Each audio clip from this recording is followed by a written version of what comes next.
بسم الله الرحمن الرحيم وبه نستعين. الحمد لله رب العالمين والصلاة والسلام على سيد المرسلين. إن الحمد لله نحمده ونستعينه ونستغفره ونعوذ بالله من شرور أنفسنا ومن سيئات أعمالنا. من يهده الله فلا مضل له ومن يضلل فلا هادي له.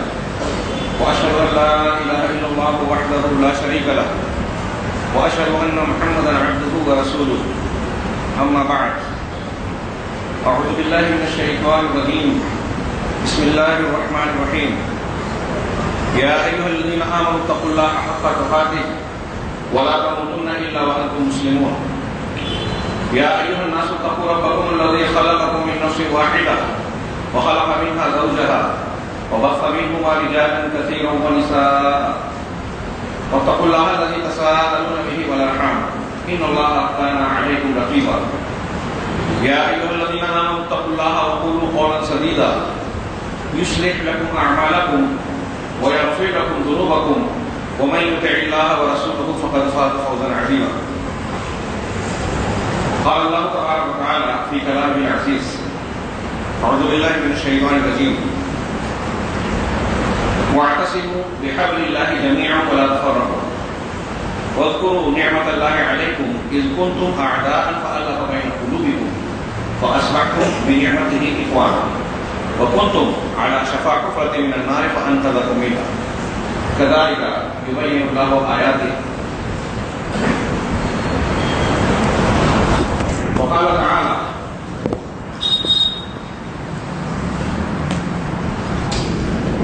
یا ایھا الذین آمنوا اذا لقیتم فئة فاثبتوا واذکروا اللہ کثیرا لعلکم تفلحون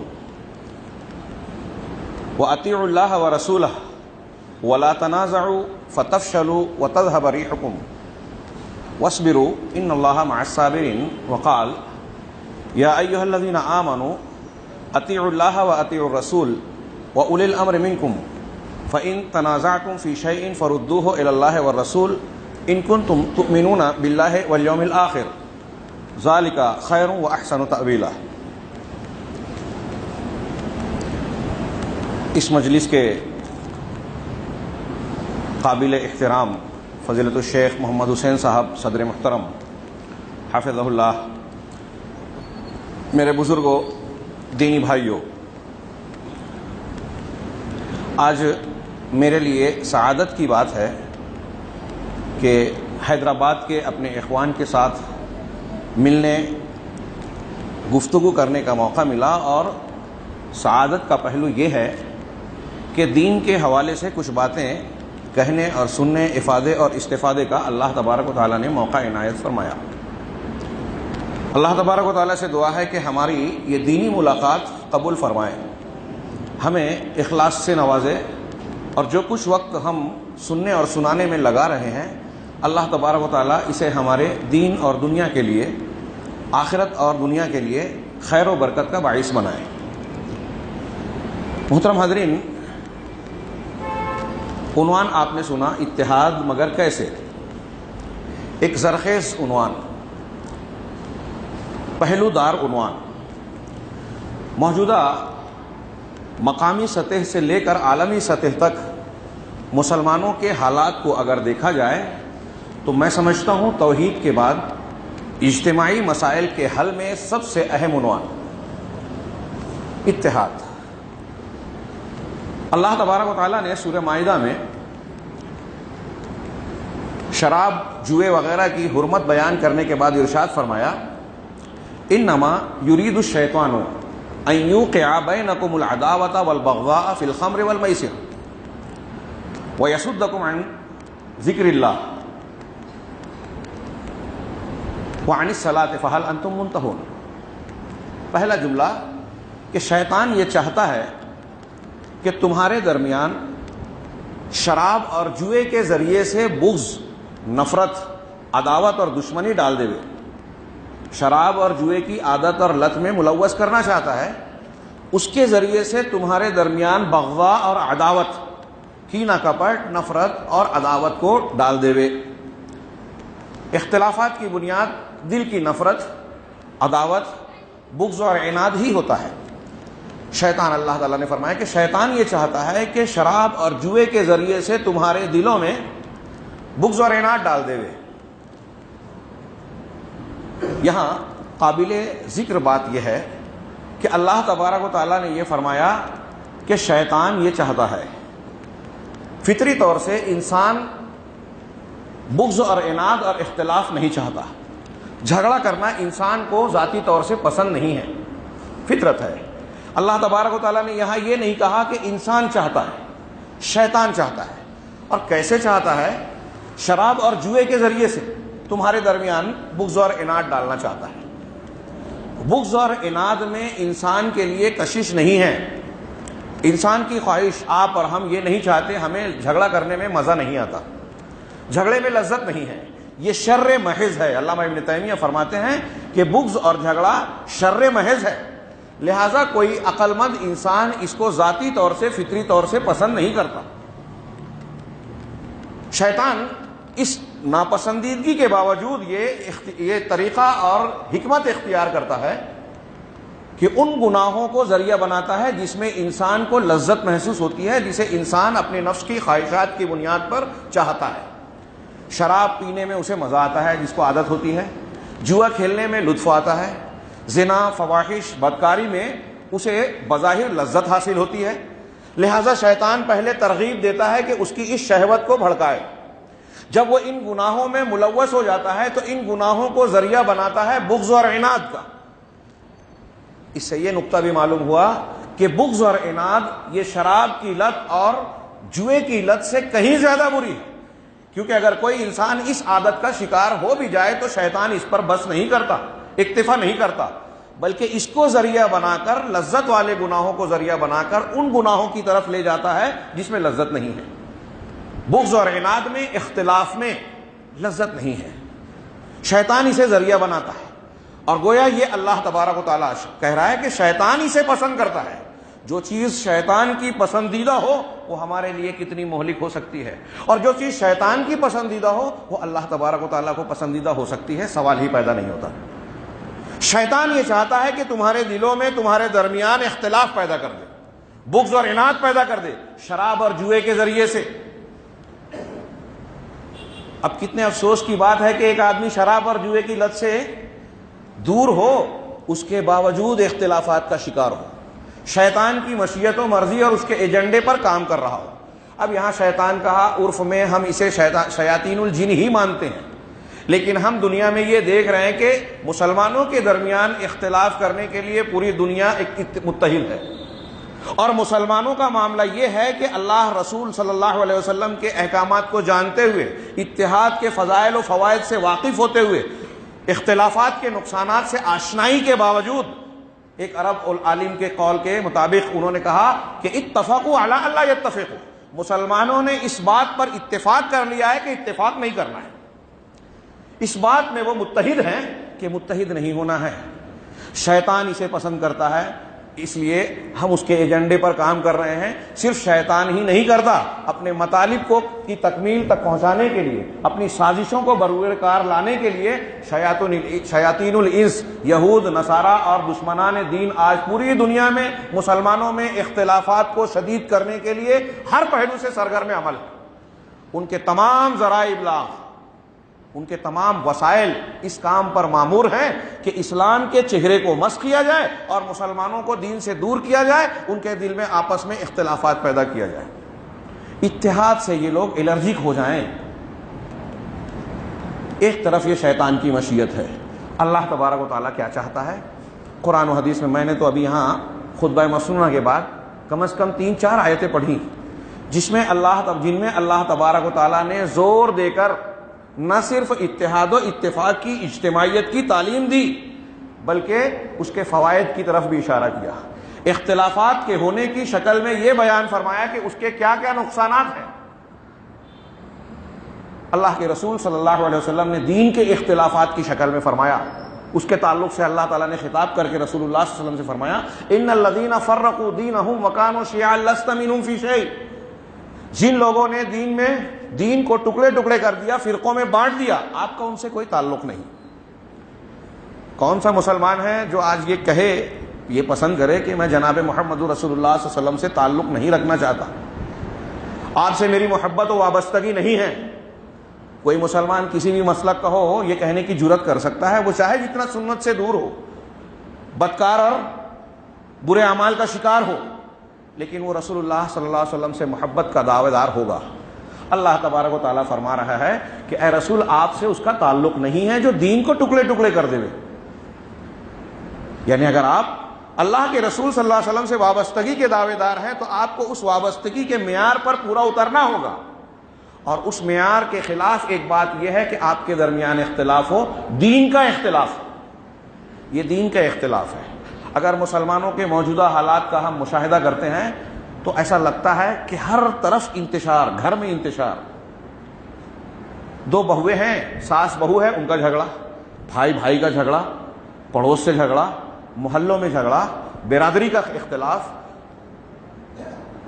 زبان کا انتشار، علاقے کا انتشار، اور نہ جانے کیا کیا ہے۔ اور دین اور مسلک کا تو بہت واضح ہے، یہاں تک کہ جو دین کے ادارے ہیں جو مرکز اجتماعیت کہلاتے ہیں، یہ مساجد، یہ مدارس جہاں قرآن و حدیث اور قال اللہ قال رسول کی صدائیں بلند ہوتی ہیں، اللہ کا کلام پڑھا جاتا ہے، اس کے دروس ہوتے ہیں، یہاں بھی اختلافات ہیں، ٹرسٹیوں اور ذمہ داروں میں انتشار ہے، تناؤ ہے، کشیدگی ہے۔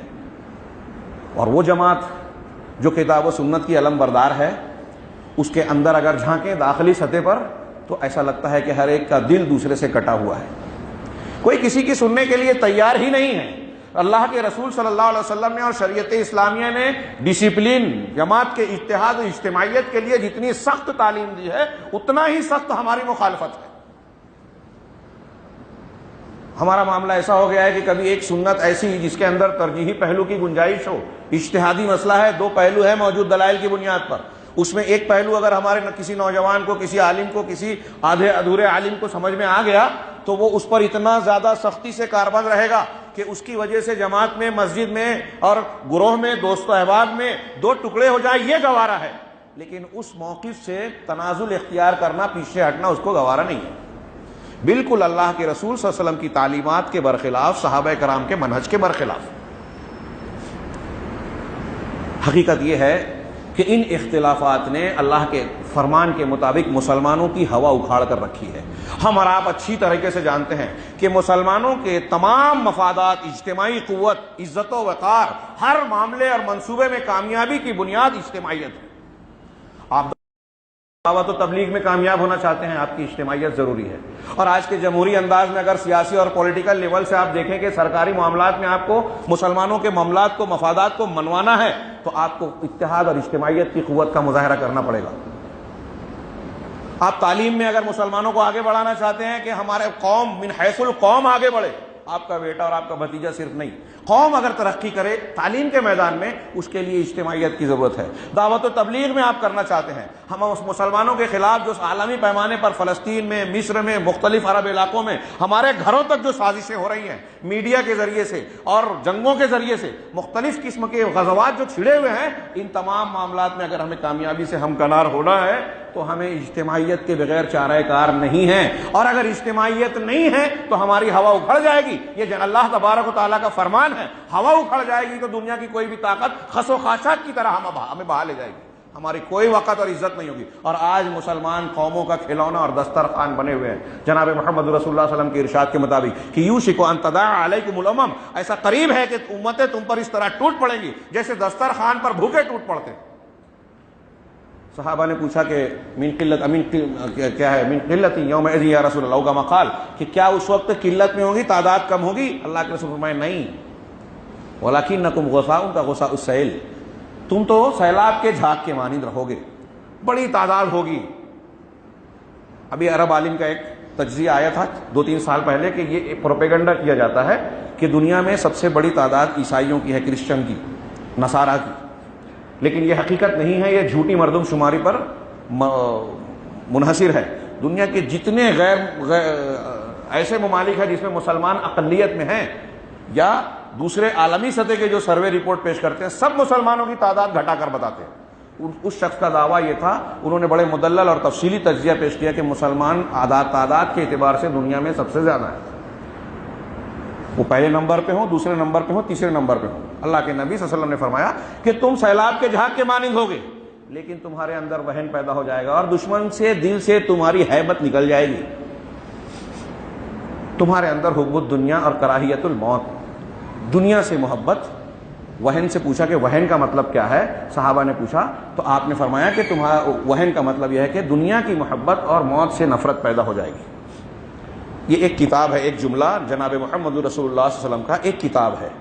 دنیا سے محبت اور نفرت جب پیدا ہو گئی، موت سے خوف پیدا ہو گیا، ساری برائیاں آ گئی، خود غرضی آ گئی، لالچ آ گیا، شہوت پرستی، نفس کی خواہشات کی پیروی، انانیت اور میں، اجتماعیت کے دھارے سے انسان الگ ہو جائے گا۔ اب اجتماعیت کے لیے قربانی دینے کا، اللہ اور اس کے رسول صلی اللہ علیہ وسلم کے فرامین کے سامنے جھک جانے کا مادہ ختم۔ ایک جملے میں اللہ کے رسول صلی اللہ علیہ وسلم نے پوری کتاب لکھ دی، بیان کر دی، اور وہ آج ہم اس کا عملی نمونہ اور نقشہ پیش کر رہے ہیں۔ رسول اللہ صلی اللہ علیہ وسلم کے فرمان کی صداقت کا نشان ہے ہم لوگ اختلافات کر کے۔ اختلافات کے تعلق سے سوال یہ ہے، عنوان یہ تھا کہ اتحاد، اور اس کے اتحاد مگر کیسے؟ تو یہ بات تو گویا اتحاد کا گویا مسلم ہے معاملہ کہ ہر مسلمان کسی بھی فرقے سے تعلق رکھنے والا ہو، کسی بھی جماعت سے، اس کا عقل اور شعور کسی بھی پیمانے کا ہو، وہ حوادث کے مختلف تپیڑوں میں یہ محسوس کرتا ہے کہ مسلمانوں کی بے یاری و مددگاری، مسلمانوں کی بے حیثیتی، بے عزتی اس وجہ سے ہے کہ آپس میں قوت نہیں ہے، اجتماعیت نہیں ہے، اتحاد نہیں ہے۔ اس کے نہ ہونے کا شکوہ سب کو ہے، اتحاد کے فوائد کا علم سب کو ہے، اختلافات کے نقصانات کا علم سب کو ہے، اور اس پر اگر میں ابھی مجمع میں کہوں تو میں سمجھتا ہوں ہمارے بہت سارے بھائی اس پر کافی اچھی تقریریں کر سکتے ہیں کہ اتحاد و اتفاق کے کیا فائدے ہوتے ہیں، اور اختلاف اور جھگڑے، نزاعات کے کیا نقصانات ہوتے ہیں۔ ہر اسٹیج سے تقریر ہوتی ہے، لیکن عنوان کا شاید زیادہ اہم پہلو یہ ہے کہ کیسے۔ سب یہ کہتے ہیں کہ اختلاف نہیں ہونے چاہیے، اتحاد ہونا چاہیے، لیکن طریقے اتحاد یا تو بیان نہیں کیا جاتا، یا بیان اگر کیا بھی جائے تو عملاً فکراً قبول نہیں کیا جاتا۔ اور یہ بھی کوئی ایسی چیز نہیں ہے کہ میں آج اس اسٹیج سے بیان کر رہا ہوں تو کوئی چھپا ہوا راز ہے، اسے میں بے نقاب اور آشکار کرنے جا رہا ہوں، آپ کو، ان کو، ہم کو خبر نہیں ہے۔ اللہ تبارک و تعالیٰ نے جس چیز کی جتنی ضرورت تھی اتنی زیادہ فراہم کر دی نعمتوں میں۔ ہم کو ہوا کی ضرورت ہے، آکسیجن کی، ہر جگہ ہوا دی۔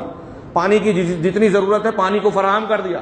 یہ مادی چیزوں میں ہے، ایسے ہی روحانی چیزوں میں ہم کو ضرورت تھی توحید کے سبق کی، اللہ تبارک و تعالیٰ نے کائنات میں سب سے زیادہ توحید کے دلائل دیے۔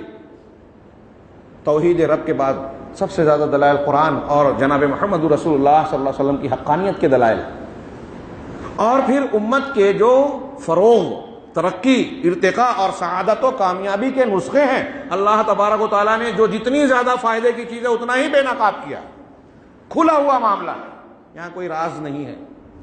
اس لیے اللہ کے رسول اللہ تبارک و تعالیٰ نے، رسول اللہ صلی اللہ علیہ وسلم نے صاف صاف بیان کیا۔ وہ فتنے، وہ باتیں جو ہمارے درمیان آج پیدا ہو رہی ہیں، کوئی ایک بات بھی ایسی نہیں ہے جسے قرآن یا سنت صحیحہ نے بیان نہ کیا ہو۔ اختلافات ہوں گے، لیکن یہ اختلافات کون سے اور اس کی کیا قسمیں ہیں، اس کا حل کیسے ہو، قرآن مجید میں ہر چیز کو، شریعت اسلامیہ نے ہر چیز کو بیان کیا ہے۔ اب یہ ہمارے اوپر ہے کہ ہم اسے قبول کرتے ہیں یا نہیں۔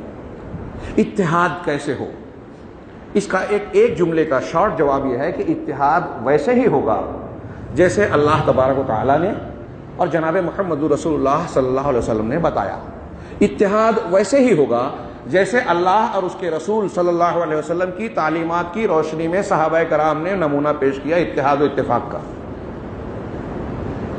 اتحاد کے لیے دوسرا پہلو یہ ہے کہ جتنی قرآن و سنت میں اتحاد کی بنیادیں بتائی گئی ہیں ان بنیادوں کو مضبوط کرنا ہوگا، اور جتنی اختلافات کی بنیادیں بتائی گئی ہیں ان بنیادوں کو اکھاڑ کر پھینک دینا ہوگا۔ یہ چھوٹا موٹا اور معمولی کام نہیں ہے، اسی کو تو ماننے کے لیے لوگ تیار نہیں ہیں۔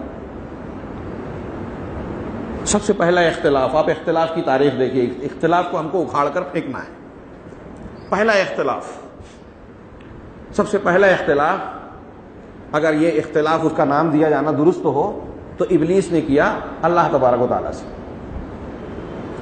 آپ اچھی طرح جانتے ہیں حضرت آدم علیہ السلام کے سجدے کا حکم دیا گیا، وَإِذْ قُلْنَا لِلْمَلَائِكَةِ اسْجُدُوا لِآدَمَ فَسَجَدُوا إِلَّا إِبْلِيسَ۔ جب ہم نے کہا کہ آدم کو سجدہ ریز ہو جاؤ، سب نے کر لیا سجدہ، فرشتوں نے، سوائے ابلیس کے۔ ابلیس فرشتہ نہیں ہے اور اللہ کہہ رہا ہے کہ فرشتوں کو حکم دیا۔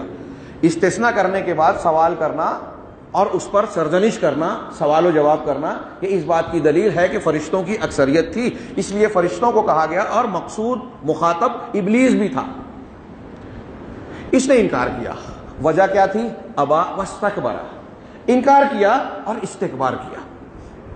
یہ ایک مستقل عنوان ہے، اگر یہ عنوان ہوتا تو میں اس پر استکبار، تکبر، گھمنڈ، انانیت، اس کو چاہے جس لفظ سے تعبیر کر لے، غرور، یہ سب مفہوم میں شامل ہے اور ایک ہی چیز ہے لگ بھگ۔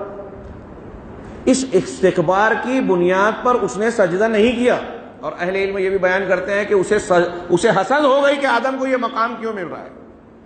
تو پہلا حسد، اور اس حسد نے اس کو تکبر میں مبتلا کیا، اپنے آپ کو بڑا سمجھا، اور اپنے آپ کو جب بڑا سمجھا تو اللہ تبارک و تعالیٰ کے حکم کو لائق تعمیل نہیں سمجھا۔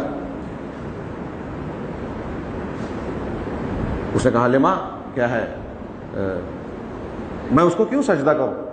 خلقتہ من طین خلقتنی من نار، خلقتنی من نار، اسے تو نے مٹی سے بنایا، انا خیر منہ، میں اس سے بہتر ہوں، آدم سے بہتر ہوں، تو نے اسے مٹی سے بنایا اور مجھے آگ سے بنایا، میں کیسے سجدہ کر دوں؟ یہ الگ بحث ہے کہ ابلیس کا یہ قیاس اور یہ اندازہ یا یہ استدلال بھی صحیح نہیں تھا کہ مٹی آگ مٹی سے بہتر ہے۔ علامہ ابن تیمیہ نے اس کے 4 یا 5 جواب دیے ہیں، فی الحال میں ادھر نہیں جاتا۔ بنیادی طور سے یہاں اللہ کے حکم سے کی مخالفت اور اختلاف کیا ابلیس نے۔ بنیادی وجہ کیا تھی؟ استکبار۔ پوری انسانی تاریخ دیکھ لیجئے، ابلیس کی سنت پر عمل کرنے والے جتنے بھی لوگ گزرے ہیں وہ اختلاف کرنے والے ہیں۔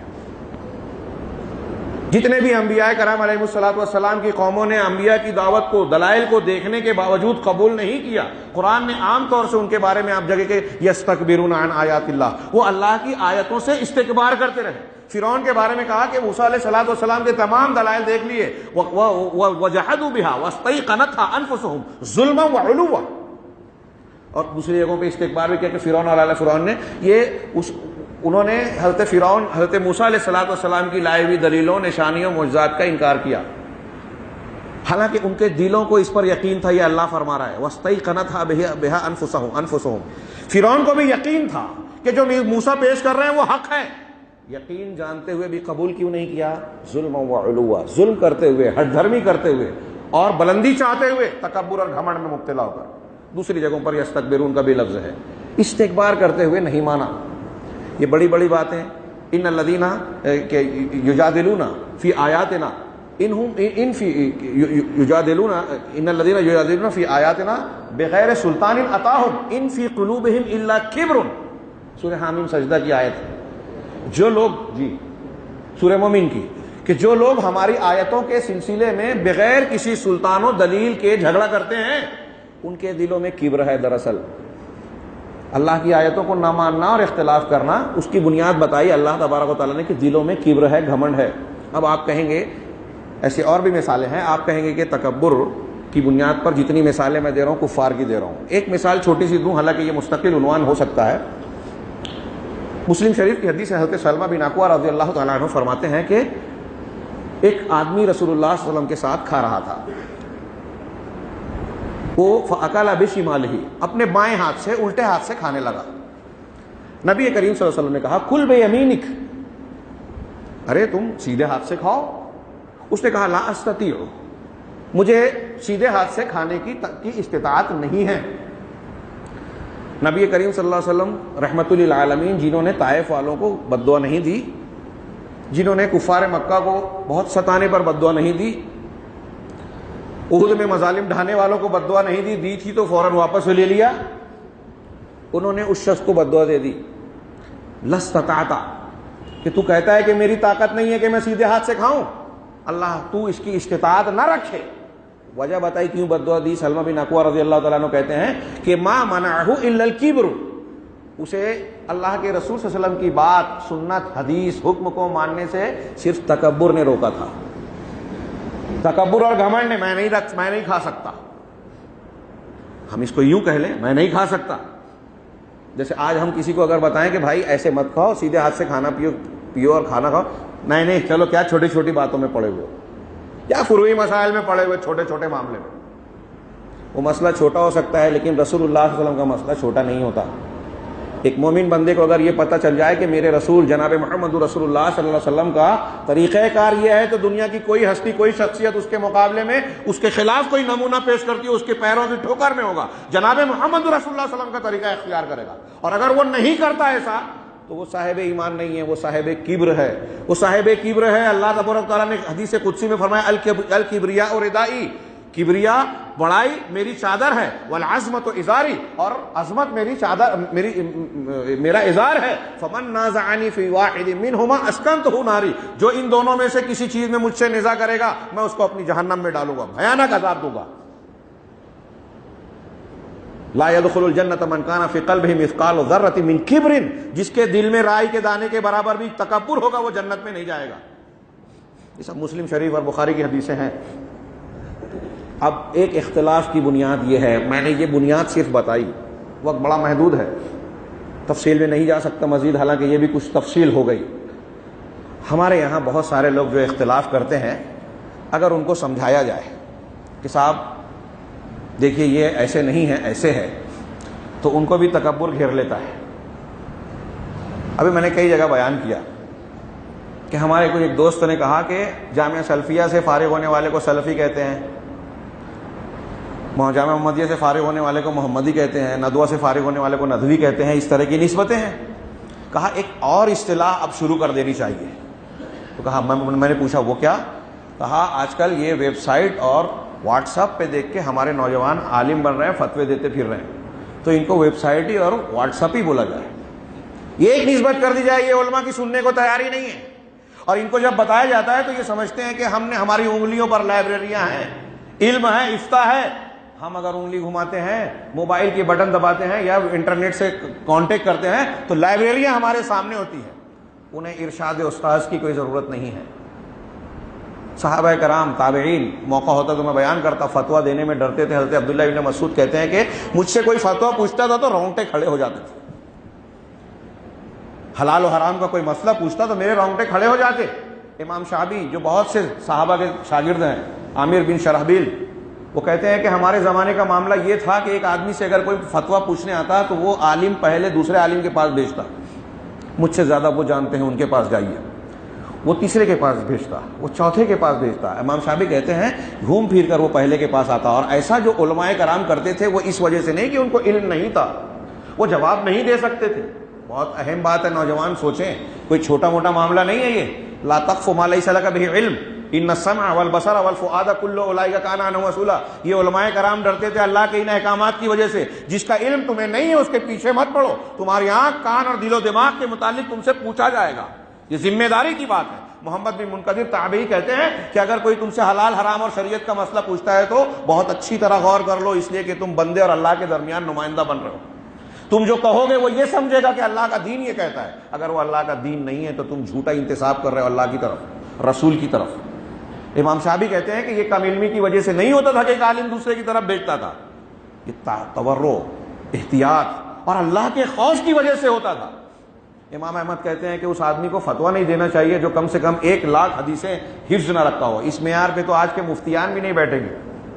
اور ہمارے چلتے پھرتے آدمی 2 کتابیں پڑھ کر، واٹس ایپ کی آدھی ادھوری تحقیقات دیکھ کر، ویب سائٹس کی اور دوسرے کسی عالم کی آدھی ادھوری تحقیقات دیکھ کر علماء کو چیلنج کرتے ہیں، اپنے آپ کو علماء سے بے نیاز سمجھتے ہیں. یہ خارجیت کی طرف جاتے ہیں. آج دنیا کا بہت بڑا فتنہ ہے یہ عقلیت پسندی، اعتزال جدید دور کا، جو کہیں اخوانیت کی شکل میں اور تحریکیت کی شکل میں مسلمانوں کے درمیان تفریق کرتے ہوئے اور قتل و غارت گری کا فتویٰ دیتے ہوئے نظر آئے گی. اور اس چیز نے آج پورے عالم اسلام کو ہلا کر رکھ دیا ہے. کتنے علماء کے خون کو جائز قرار دیا. بڑے بڑے نام ہم فہرست گنا سکتے ہیں. میرے پاس 10 کتابیں اس وقت موجود ہیں جس میں ان کی تاریخ بتائی گئی ہے کہ یہ آدمی جو ہے کافر ہو گیا، اسلام کے خلاف کیا، اس لیے اس کا قتل واجب ہے، یہ مرتد ہے، اس کو گولی سے شوٹ کر دیا جائے. بڑے بڑے علماء کو شوٹ کر دیا، حکام کو شوٹ کیا، شام میں، سوڈان میں، عرب کے مختلف ملکوں میں اور مصر میں ان کی وہ دھیگا مستی مچی. آج ہمارے نوجوان ان کے کچھ دکھائی دینے والے نعروں سے متاثر ہو جاتے ہیں. میں عنوان میں تھوڑا سا بظاہر ہٹ رہا ہوں، یہ چیز آگے کے نقطے میں آئے گی، میں انشاءاللہ وہاں تھوڑا سا بیان کروں گا کہ یہ تحریکیت اور صوفیت دو اتنے بڑے فتنے ہیں جس نے آج پورے عالم اسلام کو تباہ کر کے رکھا ہے، اور اختلاف کی بنیادوں کو مضبوط، اتحاد کی بنیادوں کو انتہائی کمزور کر کے رکھا ہے۔ اگر میں اس کی تفصیلات کو بیان کروں تو لوگ یہ کہیں گے کہ مولوی صاحب دور سے آ کے اختلافی مسائل پر گفتگو کر رہے ہیں، لیکن اگر ہم بیماری کا علاج کرنا چاہتے ہیں، اختلافات ہیں اور اختلافات بیماری ہے، یہ کوئی بھی انکار نہیں کرے گا۔ اگر ہم بیماری کا علاج کرنا چاہتے ہیں تو بیماری کے اسباب کو تو ڈھونڈنا پڑے گا۔ اس لیے میں نے یہ بتایا کہ اختلاف ختم کر کے اتحاد قائم کرنا ہے تو پہلے یہ دیکھیے، سب سے پہلا اختلاف تکبر کی وجہ سے قائم ہوا، اور یہ جتنے لوگ کسی بھی شکل میں قرآن حدیث کا انکار کرتے ہیں، میں نے یہ جو چند دلیلیں دی یہ ثابت کرنے کی کوشش کی، استدلال کیا قرآن سے اور حدیثوں سے، کہ جو لوگ بھی قرآن و حدیث کی بات کو نہیں مانتے کسی بھی بہانے سے، وہ اگر دلیل ہے اجتہادی مسائل میں تو ان کے لیے عذر ہو سکتا ہے، لیکن دلیل بنیادی طور سے نہیں ہے، ایسی چیز کو بہانہ بناتے ہیں کہ ہمارے باپ دادا کا طریقہ ہے، ہمارے امام کا یہ مسلک ہے، ہمارے مفتی صاحب کا یہ فتویٰ ہے، ہماری عقل میں یہ بات نہیں آتی۔ اگر اس قسم کی چیزوں کو دلیل بنا کر وہ قرآن و حدیث کے حکم کو رد کرتے ہیں، پامال کرتے ہیں، مخالفت کرتے ہیں، تو وہ اپنے اندر دراصل انانیت اور تکبر رکھتے ہیں۔ اتحاد قائم کرنا ہے تو اس بیماری کا علاج بہت ضروری ہے۔ تکبر سے انسان جو ہے وہ اللہ اور اس کے رسول کی باتوں کو انکار کر کے کبھی کبھی کفر تک پہنچ جاتا ہے۔ تکبر کو اگر آپ غور سے دیکھیں تو یہ شرک کے جیسا نظر آئے گا، جو الکبریاء اور ردائی والی بات میں نے بیان کی کہ اللہ سب سے بڑا ہے، نماز میں اذان میں سب کہتا ہے اللہ اکبر اللہ اکبر، اللہ سب سے بڑا ہے، لیکن عمل سے کہتا ہے کہ نہیں میں بڑا ہوں۔ بہن کا حصہ کھا لیا، آدمی سمجھانے گیا، مولوی صاحب اس کو سمجھا رہے ہیں کہ بھائی تمہاری بہن کمزور ہے، اللہ تعالیٰ کہتا ہے آتو کل ذی حق حقہ، ہر حقدار کو اس کا حق دو۔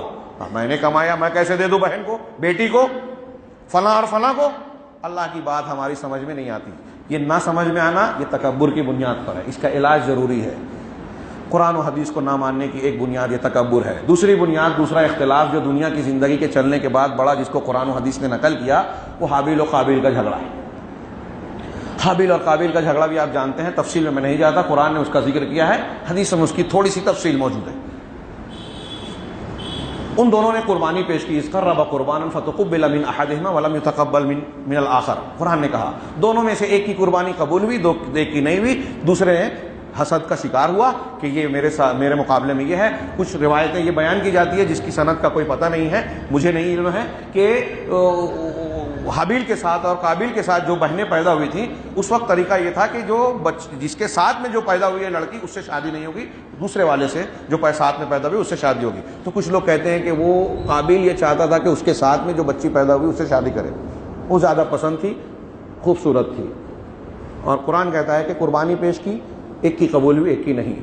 اگر دونوں کو، قرآن والی بات تو زیادہ مضبوط ہوگی، اگر اس روایت کو بھی مانیں اور دونوں کو ملا لیں تو ایک وجہ حسد بنتی ہے، ایک ہے شہوت، نفس کی خواہش۔ قابیل کو حسد ہو گئی اپنے بھائی سے، قابیل کو اپنے بھائی کی قسمت پر لالچ آ گیا کہ اس کی قسمت کو اپنے طور پہ لینا چاہ رہا تھا۔ تو یہ لالچ اور حسد اختلاف کی دوسری بڑی بنیاد جس کی وجہ سے انسان قتل کرتا ہے۔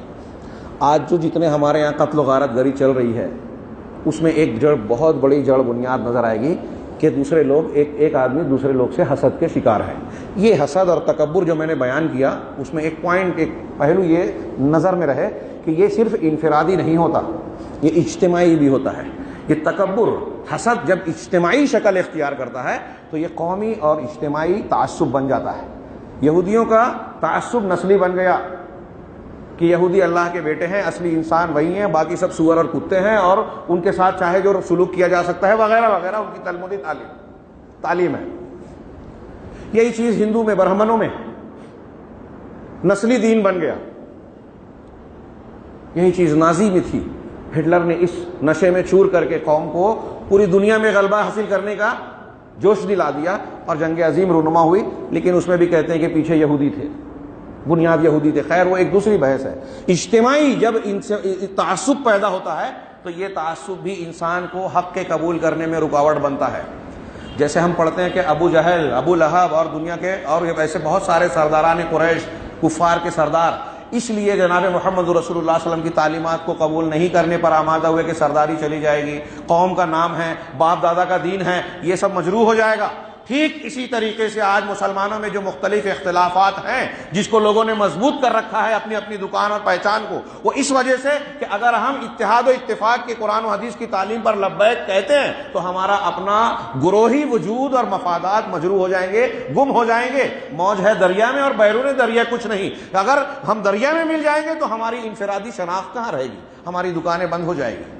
ہم یہاں سردار ہیں، یہاں اکابرین ہیں، ہر گروہ کے اپنے اپنے اکابرین ہیں، ان کے بڑے ہیں، ان کے مفتی صاحب ہیں، ان کے فلاں صاحب ہیں۔ اب وہ اپنی اپنی دکان چلا رہے ہیں، ان کے پیچھے ان کے حلقے ہیں، اور مخالفتوں میں کبھی کبھی اب میں اگر آپ کو کسی کو دشمن سمجھتے ہیں اور اس کے خلاف میں تقریر کر رہا ہوں تو آپ مجھے کاندھے پہ بٹھائیں گے، تحفے ہدیے دیں گے۔ میری دکان چل رہی ہے تو میں جو ہے دیکھ رہا ہوں کہ یہ اس میں خوش ہیں، میں اس اختلاف پر قائم رکھے ہوئے ہوں، اپنی دکان کو قائم رکھے ہوئے ہوں۔ یہ لالچ، یہ گروہی تعصب جس کے پیچھے لالچ کام کرتا ہے، یہ اختلاف کا ایک سبب ہے۔ برادریوں میں، مسالک میں اختلاف کی ایک بہت بڑی وجہ یہ ہے، اختلاف کی ایک بہت بڑی وجہ ہے بدعت۔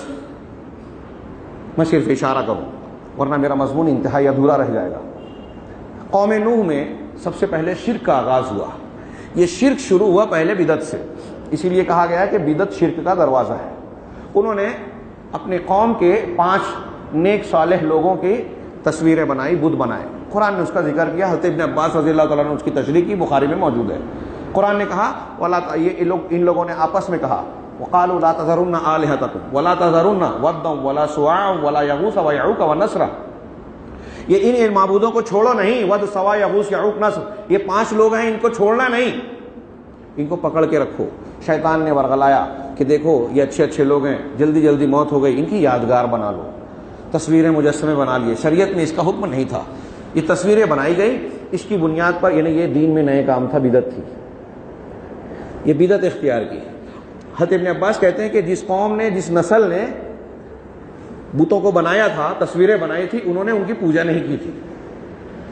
جب یہ قوم، یہ نسل گزر گئی تو ان کی اولاد آئی، اگلی نسل کو شیطان نے آگے کہا تمہارے باپ دادا ان کے وسیلے سے اللہ کی قربت حاصل کرتے تھے، دعائیں مانگتے تھے، لہذا تم بھی ایسا ہی کرو۔ اور جب باپ دادا کی دلیل آ جاتی ہے تو دنیا دار جاہل لوگوں، اس میں جملہ ہے حضرت ابن عباس کا فلما نسی العلم عبدت، جب علم کو بھلا دیا گیا تو عبادت کی جانے لگی، شرک کیا جانے لگا۔ یہیں سے اختلاف کی ایک اور بنیاد پتہ چلی، علم کا نہ ہونا، یعنی جہالت۔ جہالت یہ سب سے بڑی مصیبت ہے، قوموں کی گمراہی اور مسلمانوں کے آپس کے اختلافات کی بھی۔ بہت سے لوگ اہل حق اور حق کے دشمن اس لیے ہیں کہ وہ جاہل ہیں، وہ حق کو پہچانتے نہیں ہیں۔ آج ہمیں دیکھیے ماحول کو اس طرح بنا دیا گیا ہے میڈیا کے شور و ہنگامے میں کہ اصلی خبریں لوگوں تک پہنچتی نہیں ہیں۔ نتیجہ یہ نکلتا ہے کہ جو اچھے لوگ ہیں لوگ ان کے دشمن ہیں۔ اہل حدیث کے بارے میں کہتے ہیں کہ یہ محمد رسول اللہ صلی اللہ علیہ وسلم کی شان میں گستاخی کرتے ہیں، یہ صحابہ کو نہیں مانتے، یہ اماموں کو برا بھلا کہتے ہیں۔ یہ تو پرانے چلے آ رہے ہیں گڑے ہوئے اختلافات، اعتراضات۔ آج کے واقعات جو ہوتے ہیں، جو انٹرنیٹ کا زمانہ ہے، آپ موبائل کے بٹن دبائیے، دنیا کے کسی بھی خطے میں اسی وقت بات کر لیجیے، آپ کے روابط ہیں، تعلقات ہیں، خبریں صحیح مل جائے گی کافی کچھ۔ اس کے باوجود آپ دیکھیے کہ میڈیا میں کیا چھپتا ہے۔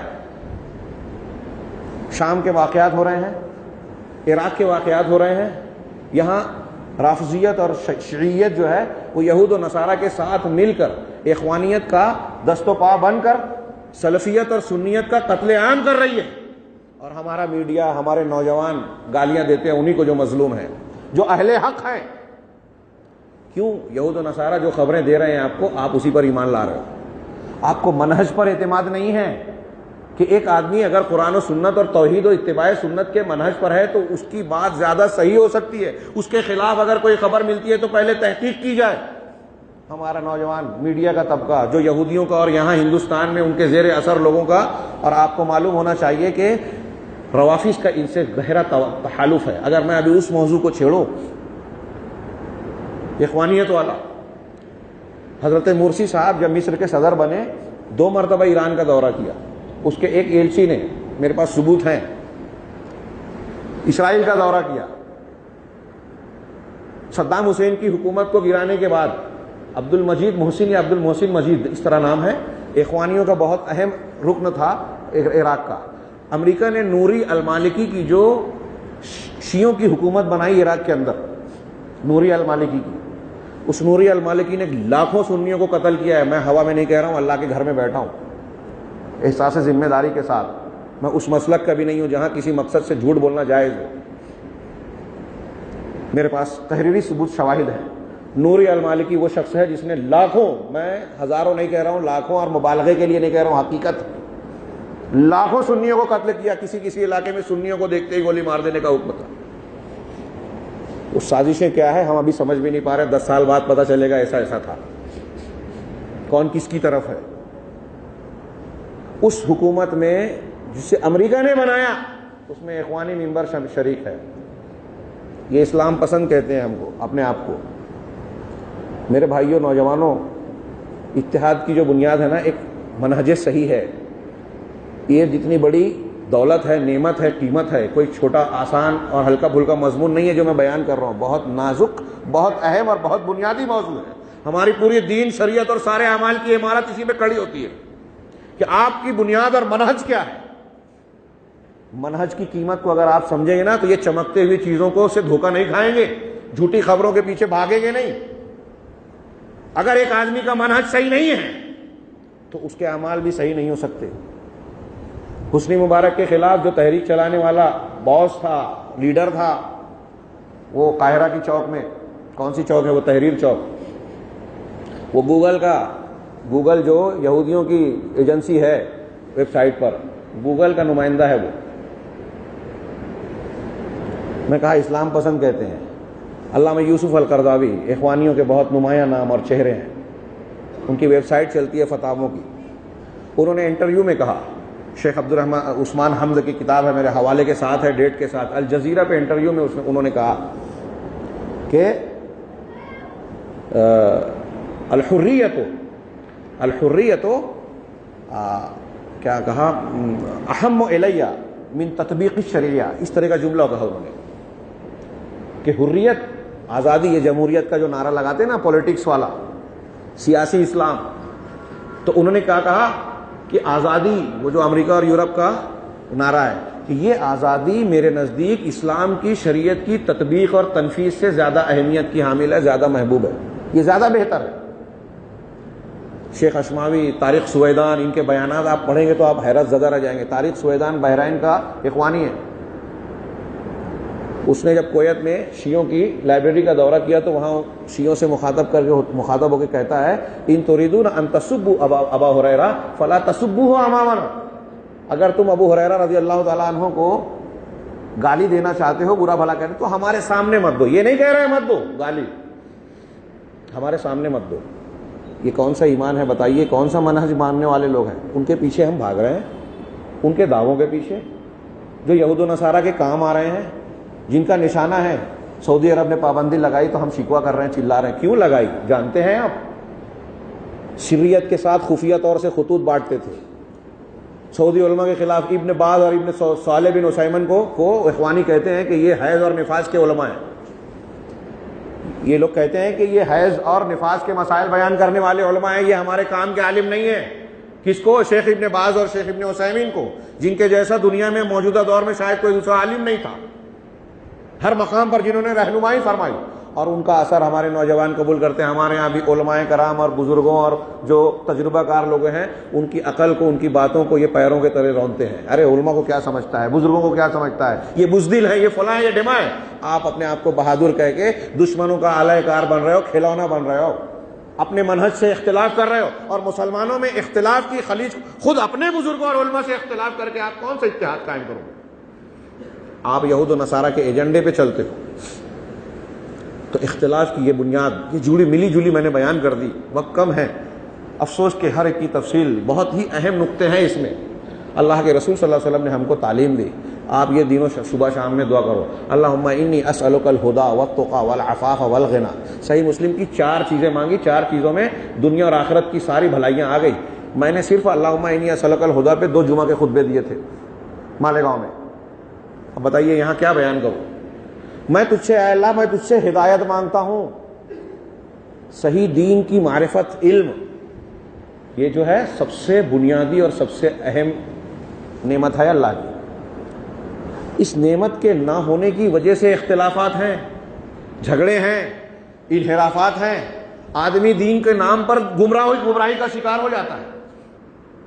اس لیے یہ ہدایت کتنی ضروری ہے۔ اللہ کے رسول نے جو تعلیم دی ہم کو، ہر نماز کی ہر رکعت میں اللہ تعالیٰ نے تعلیم دی کہ آپ دعا مانگیے، اہدنا الصراط المستقیم، اے اللہ ہمیں صراط مستقیم دکھا نہیں بلکہ اس پر قائم رکھ۔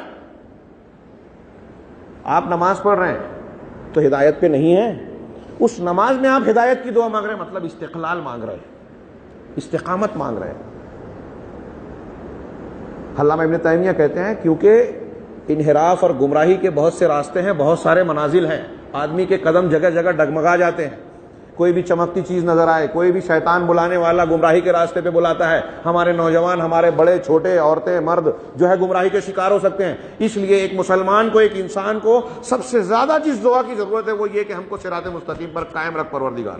اس لیے ہر نماز میں اللہ تعالیٰ نے ہم کو تعلیم دی کہ یہ دعا مانگتے رہو۔ شیطان کے دو طریقے ہیں گمراہ کرنے کے، ایک اہل تفرید کو، ایک اہل افراط کو۔ اگر کوئی شبہات اور شہوات پسند انسان ہے، اگر آپ کو گناہوں میں مزہ آتا ہے تو آپ کو زنا، چوری، جوا، بدکاری ان گناہوں کی طرف لے جائے گا۔ اور اگر کوئی دیندار آدمی ہے، دین کا بڑا شوق اور ذوق ہے، اس کے اندر جذبے کا مظاہرہ ہے، نوجوان ہے، داڑھی لمبی رکھ رہا ہے، دین پسند ہے، تو شیطان کا طریقہ کیا ہوتا ہے؟ دینداروں کو کیسے گمراہ کرتا ہے؟ یہ میں ایسے ہی نہیں بول رہا ہوں، اہل علم کا قول ہے، قرآن و حدیث کی روشنی میں۔ دینداروں کو گمراہ کیسے کرتا ہے؟ ان کو افراط میں، غلو اور تشدد میں مبتلا کر دیتا ہے۔ غلو اور تشدد میں انہوں نے مثالیں دی، جیسے خارجیوں نے تشدد اختیار کیا، ان الحکم الا للہ، حضرت علی اور حضرت امیر معاویہ نے ایک ایک حکم بنا کر آپس میں مصالحت کا راستہ اختیار کیا، تو انہوں نے کہا ارے قرآن کہتا ہے ان الحکم الا للہ، حکم تو صرف اللہ کا، حاکم صرف اللہ ہے، اور یہ لوگ انسانوں کو بنا رہے ہیں، یہ کافر ہو گئے، اسلام کے خلاف ہو گئے۔ وہی جو اخوانی کہتے ہیں کہ یہ جو دنیا کے قانون کو ماننے والے لوگ ہیں، ووٹ دینے والے ہیں، پہلے مولانا مودودی صاحب کا فتویٰ تھا، آج جماعت اسلامی الیکشن میں کھڑی ہو رہی ہے، میں ان پر طنز نہیں کر رہا ہوں، غور کرنے کی بات ہے۔ شرک اور عقیدے کی چیزیں بدلتی نہیں ہیں، انہوں نے پہلے کہا تھا کہ ووٹ دینا شرک ہے، آج الیکشن میں کھڑے ہو رہے ہیں۔ ووٹ دینا شرک کیسے تھا؟ طاغوت کی حکومت آپ مان رہے ہیں۔ کیا استدلال تھا؟ یہی وَمَن لَّمْ يَحْكُم بِمَا أَنزَلَ اللَّهُ فَأُولَٰئِكَ هُمُ الْكَافِرُونَ، جس نے اللہ کے نازل کیے ہوئے حکم کے بغیر جو ہے فیصلہ کیا، یہ کافر ہے۔ کوئی مسلمان اچھا برا اگر کوئی ہو، یہاں تو چلیے مسجد میں دیندار لوگ ہیں، اگر سڑک پر کوئی آدمی بیٹھا ہوا ہو جو مسجد سے زیادہ تعلق نہیں رکھتا، اس سے پوچھیے کہ جب آپ کسی ممبر پارلیمنٹ کو، ممبر اسمبلی کو ووٹ دیتے ہو تو کیا یہ سمجھتے ہو کہ یہ اسمبلی میں یا پارلیمنٹ میں جو قانون بنائے گا، اس کا بنایا ہوا قانون اللہ اور رسول کے بتائے ہوئے قانون کے جیسا ہوگا؟ کوئی مانتا ہے ایسا؟ ظاہر سی بات ہے نہیں۔ اور اگر آپ صرف ووٹ میں نہیں مانتے تو آپ پھر سرکاری نوکری مت کیجیے، راشن کارڈ مت بنوائیے، کیونکہ آپ کو اللہ نے پیدا کیا ہے اور یہ کافر اور طاغوتی حکومت بنا رہی ہے۔ خیر یہ بحث دوسری ہے، میں یہ اشارہ صرف کرنا چاہتا ہوں کہ گمراہی آئی، اور اس گمراہی کی بنیاد پر بڑے بڑے مسلمانوں کو فتح، خارجیوں نے حضرت علی، حضرت امیر معاویہ، حضرت عمرو بن عاص، حضرت مغیرہ بن شعبہ رضی اللہ عنہم، ایسے صحابہ کرام کو کافر کہہ دیا اور ان کے قتل کو جائز بلکہ ضروری قرار دیا۔ ایک ہی رات میں فجر کے ٹائم پلان بنا کے 3 صحابہ کو قتل کرنے کا منصوبہ بنایا، حضرت علی، عمرو بن عاص اور امیر معاویہ رضی اللہ عنہم، تینوں پر حملہ کرنے کے لیے آدمی مقرر کر دیے گئے۔ حضرت عمرو بن عاص بیمار تھے، نماز کے لیے نکل نہیں سکے فجر کے دن، حضرت امیر معاویہ بچ گئے حملے سے، حضرت علی پر عبد الرحمن ابن ملجم کا وار کامیاب ہو گیا۔ یہ خارجی تھے۔ علماء عرب، علامہ البانی، علامہ ابن باز، ابن عثیمین اور علامہ ابن جبرین اور دنیا کے بہت سارے علماء یہ کہتے ہیں کہ وہ لوگ تکفیری گروہ، مکفرین ہیں جو اخوانیت یا کسی بھی تحریکیت کے نام پر آج مسلمانوں کے اس بنیاد پر کافر اور واجب القتل کہتے ہیں۔ وہ خارجیوں کے نقش قدم پر، اہل سنت والجماعت کے موقف پر نہیں ہے۔ میں یہ کہنا چاہ رہا ہوں کہ یہ جو طریقہ ہے یہ منہج صحیح سے ہٹا ہوا ہے۔ آپ اس سے متاثر کیسے ہوتے ہیں؟ یہ منہج صحیح پر نہیں ہے، اور یہ شیعوں سے ساز باز رکھنے والے سلفیوں کو گالی دے رہے ہیں، سعودی عرب کو گالی دے رہے ہیں۔ سعودی عرب کی کوششوں سے کتنے لوگ یورپ میں مسلمان ہو رہے ہیں۔ ویٹیکن سٹی میں سعودی عرب کی محنت سے جو ہے اسلامک سینٹر بن گیا، پورے افریقہ میں سعودی عرب کے مبلغین کام کر رہے ہیں۔ ہندوستان کا کوئی بڑا ادارہ، کوئی بڑی مسجد بغیر سعودی عرب اور کویت کے تعاون کے نہیں بن رہی ہے۔ ان کے بڑے بڑے ادارے کام کر رہے ہیں، اور جن لوگوں جو گالی دے رہے ہیں انہوں نے بھی چندے لیے۔ یہ ساری حسنات یک لخت ختم کر کے اس کی مخالفت پر آمادہ ہو گئے۔ ہمارے ایک بہت بڑے عالم جو ہیں سعودی کا جب وفد آتا ہے ان کے ادارے میں، تو وہاں احتجاج کے لیے کالی پٹی باندھتے ہیں، وہ وفد کینسل کر کے ایران کے سفیروں کا استقبال کرتے ہیں۔ میرے بھائیوں، بات تھوڑی پھسل گئی، موضوع سے بظاہر ہٹ رہی ہے، لیکن یہ چونکہ آج کے دور کا سلگتا مسئلہ ہے اور یہ بھی اختلافات کی بنیاد ہے جس نے دلوں کو کاٹ دیا ہے اہل حق سے، علماء کے تعلق سے اپنے نوجوانوں کو بدزن کر دیا، وہ اپنے طور سے دین کا کام کر رہے ہیں، علماء الگ پڑ رہے ہیں، دونوں چاہتے ہیں کہ مضبوطی ہو، ان کو ان سے شکایت ہے، ان کو ان سے شکایت ہے، حالانکہ آپ کبھی علماء سے بے نیاز نہیں ہو سکتے۔ ابھی میرے واٹس ایپ پہ ایک نیا تازہ میسج آیا ہے کہ قرآن نے کہا کہ حضرت موسیٰ علیہ السلام جب جانے لگے طور پر تو اپنے بھائی ہارون سے کہا کہ میرے بعد میرے جانشین بننا، وَأَصْلِحْ، اور اصلاح کرنا اور ایسا نہ کرنا۔ تو انہوں اس سے سبق کیا نکالا کہ ایک نبی کو نصیحت کر رہا ہے، نبی کو نصیحت کی ضرورت ہے، تو آپ اور ہم کس کھیت کی مولی ہے؟ ہم کو ضرورت نہیں ہے، آپ اتنے بڑے عالم بن گئے کہ کوئی عالم اگر آپ کی رہنمائی کرتا ہے تو خارجیوں نے جب وہ گمراہی اختیار کی، حضرت ابن عباس رضی اللہ تعالیٰ نے جا کے ان سے سوال پوچھے کہ تمہارے کیا اعتراضات ہیں، 3 اعتراضات بتایا، قرآن سے جواب دیا، اس میں سے 4,000 لوگوں نے توبہ کر لی۔ حضرت یزید الفقیر کی روایت مسلم شریف میں امام مسلم نے تفصیلی نقل کی ہے کہ ہم خارجیوں کی رائے سے متفق تھے، عراق سے ہم سفر کے لیے نکلے، حج پہ گئے، وہاں دیکھا حضرت جابر، ایک بزرگ آدمی درس دے رہے ہیں، لوگ سن رہے ہیں، دیکھا، پوچھا کون ہے، کہا صحابی رسول حضرت جابر ہے، جابر بن عبداللہ۔ ہم نے پوچھا، وہ جہنمیوں کا تذکرہ کرنے لگے، تو ہم نے پوچھا کہ صحابی رسول یہ آپ لوگ کیا کہتے ہیں؟ اللہ تعالیٰ تو قرآن میں کہتا ہے کلما ارادوا ان یخرجوا منها من غم اعیدوا فیها، سورہ حج میں کہتا ہے کہ جب بھی جہنمی جہنم سے نکلنا چاہیں گے کسی غم اور تکلیف سے تو ان کو پھر سے مار کر واپس کر دیا جائے گا، اور آپ کہتے ہو کہ جہنمی جہنم سے نکل سکتا ہے، شفاعت کے ذریعے اور دوسرے ذرائع سے عذاب سزا بھگت کر اہل توحید نکلیں گے نا، یہ متواتر حدیثوں سے ثابت ہے۔ تو حضرت جابر نے ان سے سوال کیا کہ کیا تم قرآن پڑھتے ہو؟ کہا ہاں۔ کہا اس میں پڑھا ہے کہ مقام محمود ہے؟ کہا ہاں۔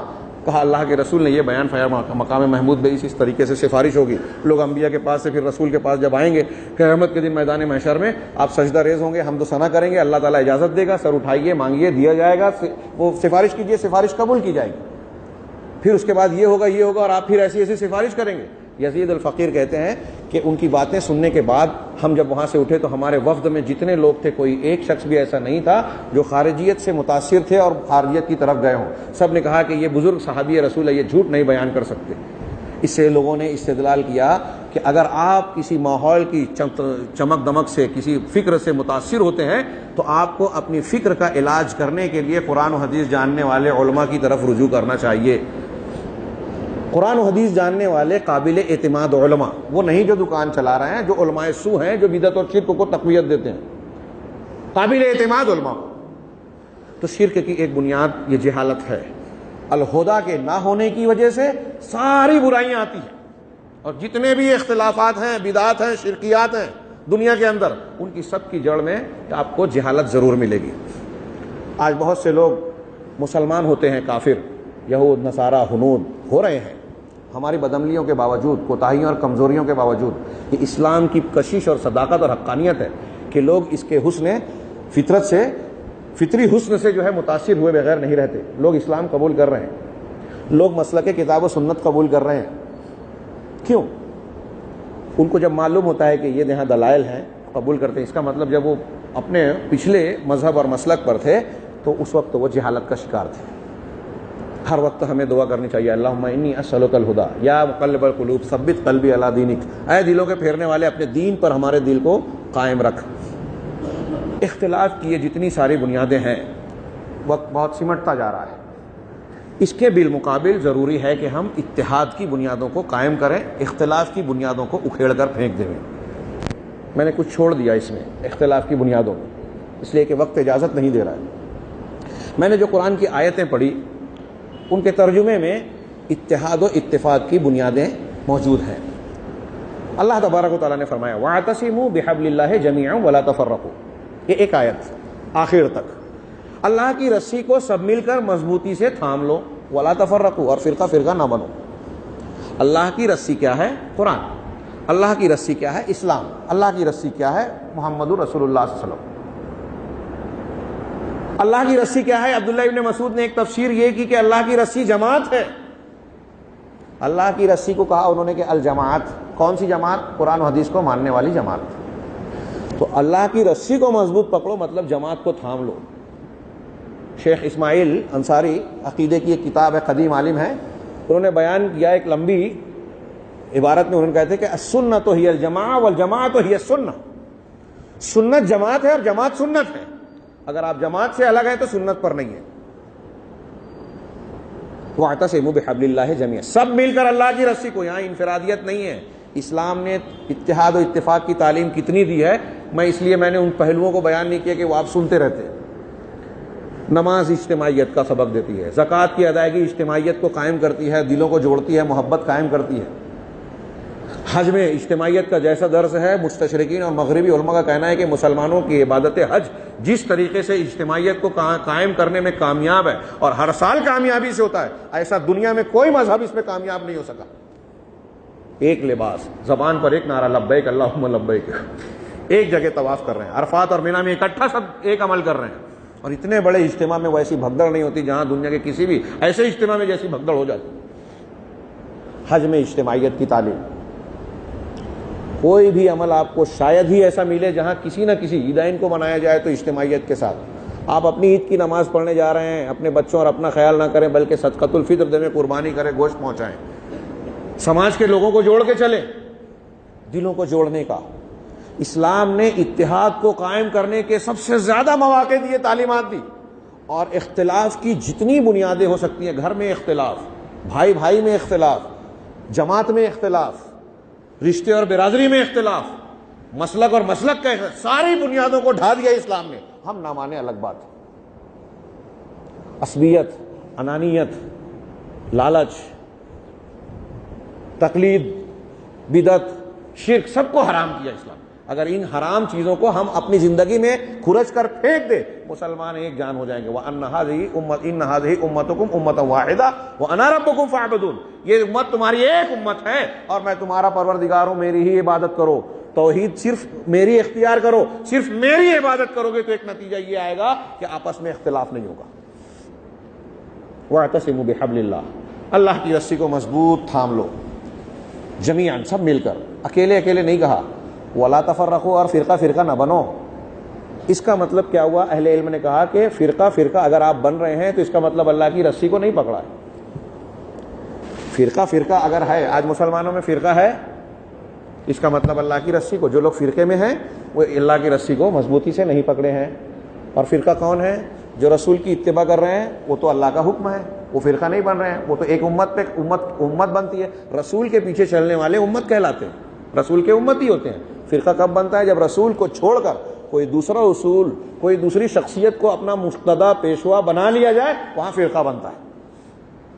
تو جن جن لوگوں نے رسول اللہ صلی اللہ علیہ وسلم کو چھوڑ کر دوسری شخصیات کو، اصولوں کو اپنا منہج بنایا، مسلک بنایا، وہ اس آیت کے برخلاف جا رہے ہیں اور اس آیت کے مصداق بن رہے ہیں۔ ان الذین فرقوا دینہم وکانوا شیعا لست منہم فی شیء، اور اس آیت کا مصداق بنا ولا تکونوا کالذین تفرقوا واختلفوا من بعد ما جاءہم البینات، آپ ان لوگوں کی طرح نہ بن جاؤ اے مسلمانوں جن لوگوں نے اختلاف کیا اور فرقے فرقے ہو گئے دلیلوں کے آ جانے کے بعد۔ غور کیجئے، یہ اسی سورہ آل عمران کی جو آیت نمبر 103 پڑھ رہا تھا میں، 2 یا 3 اس کے آگے کی آیت ہے، ایک آیت دو آیت کے بعد، کہ ان لوگوں کی طرح مت ہو جاؤ۔ کون لوگ ہیں؟ حضرت ابن عباس وغیرہ کہتے ہیں کہ وہ لوگ یہود و نصارہ ہیں، اور اس امت میں وہ کون لوگ ہوں گے جو ایسا کریں گے؟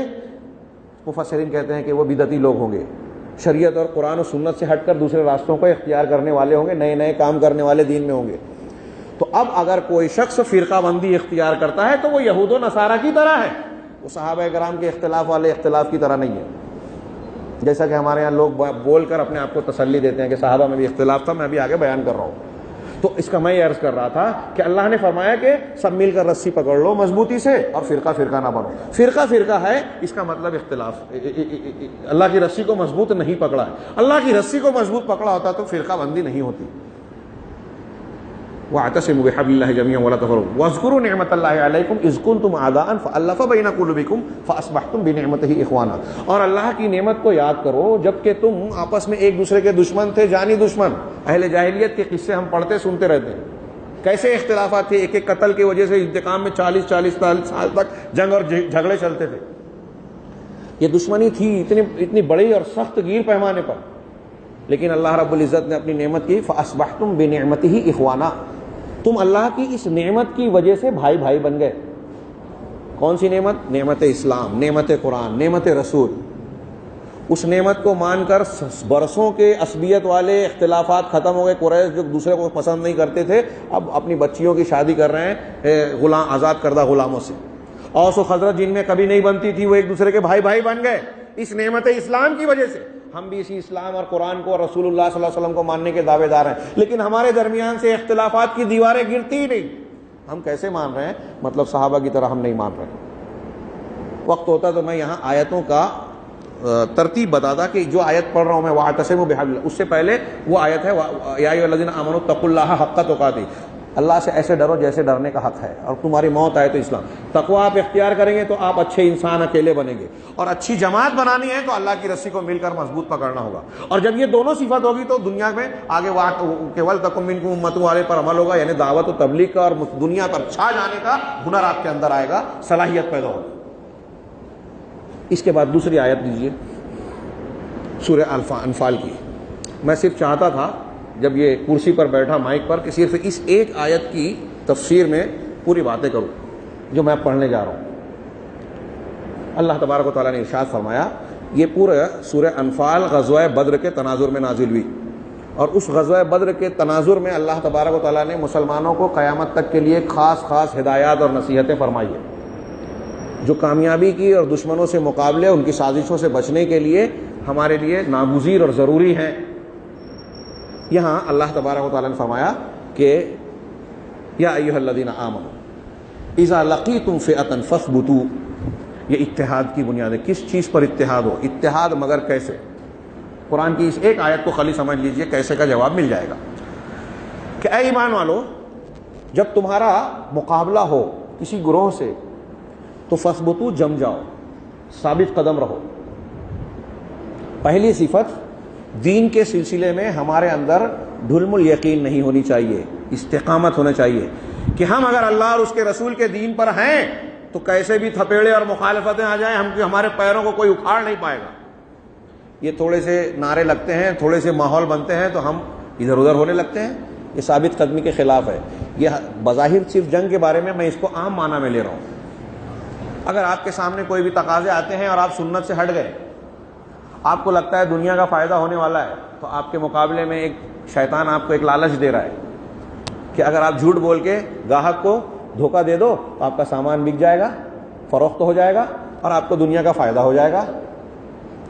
اب آپ وہاں اسلام کے تعلیم سے ہٹ گئے اور آپ نے جھوٹ بول دیا تو آپ ثابت قدم نہیں رہے. یہاں آپ کی ثابت قدمی یہ ہے کہ ٹھیک ہے میں اگر سچ بولتا ہوں تو بظاہر میرا سامان نہیں بکے گا, مجھے دنیاوی اعتبار سے فائدہ نہیں ہوگا, میں اس نقصان کو جھیل لوں گا, لیکن دین سے نہیں ہٹوں گا.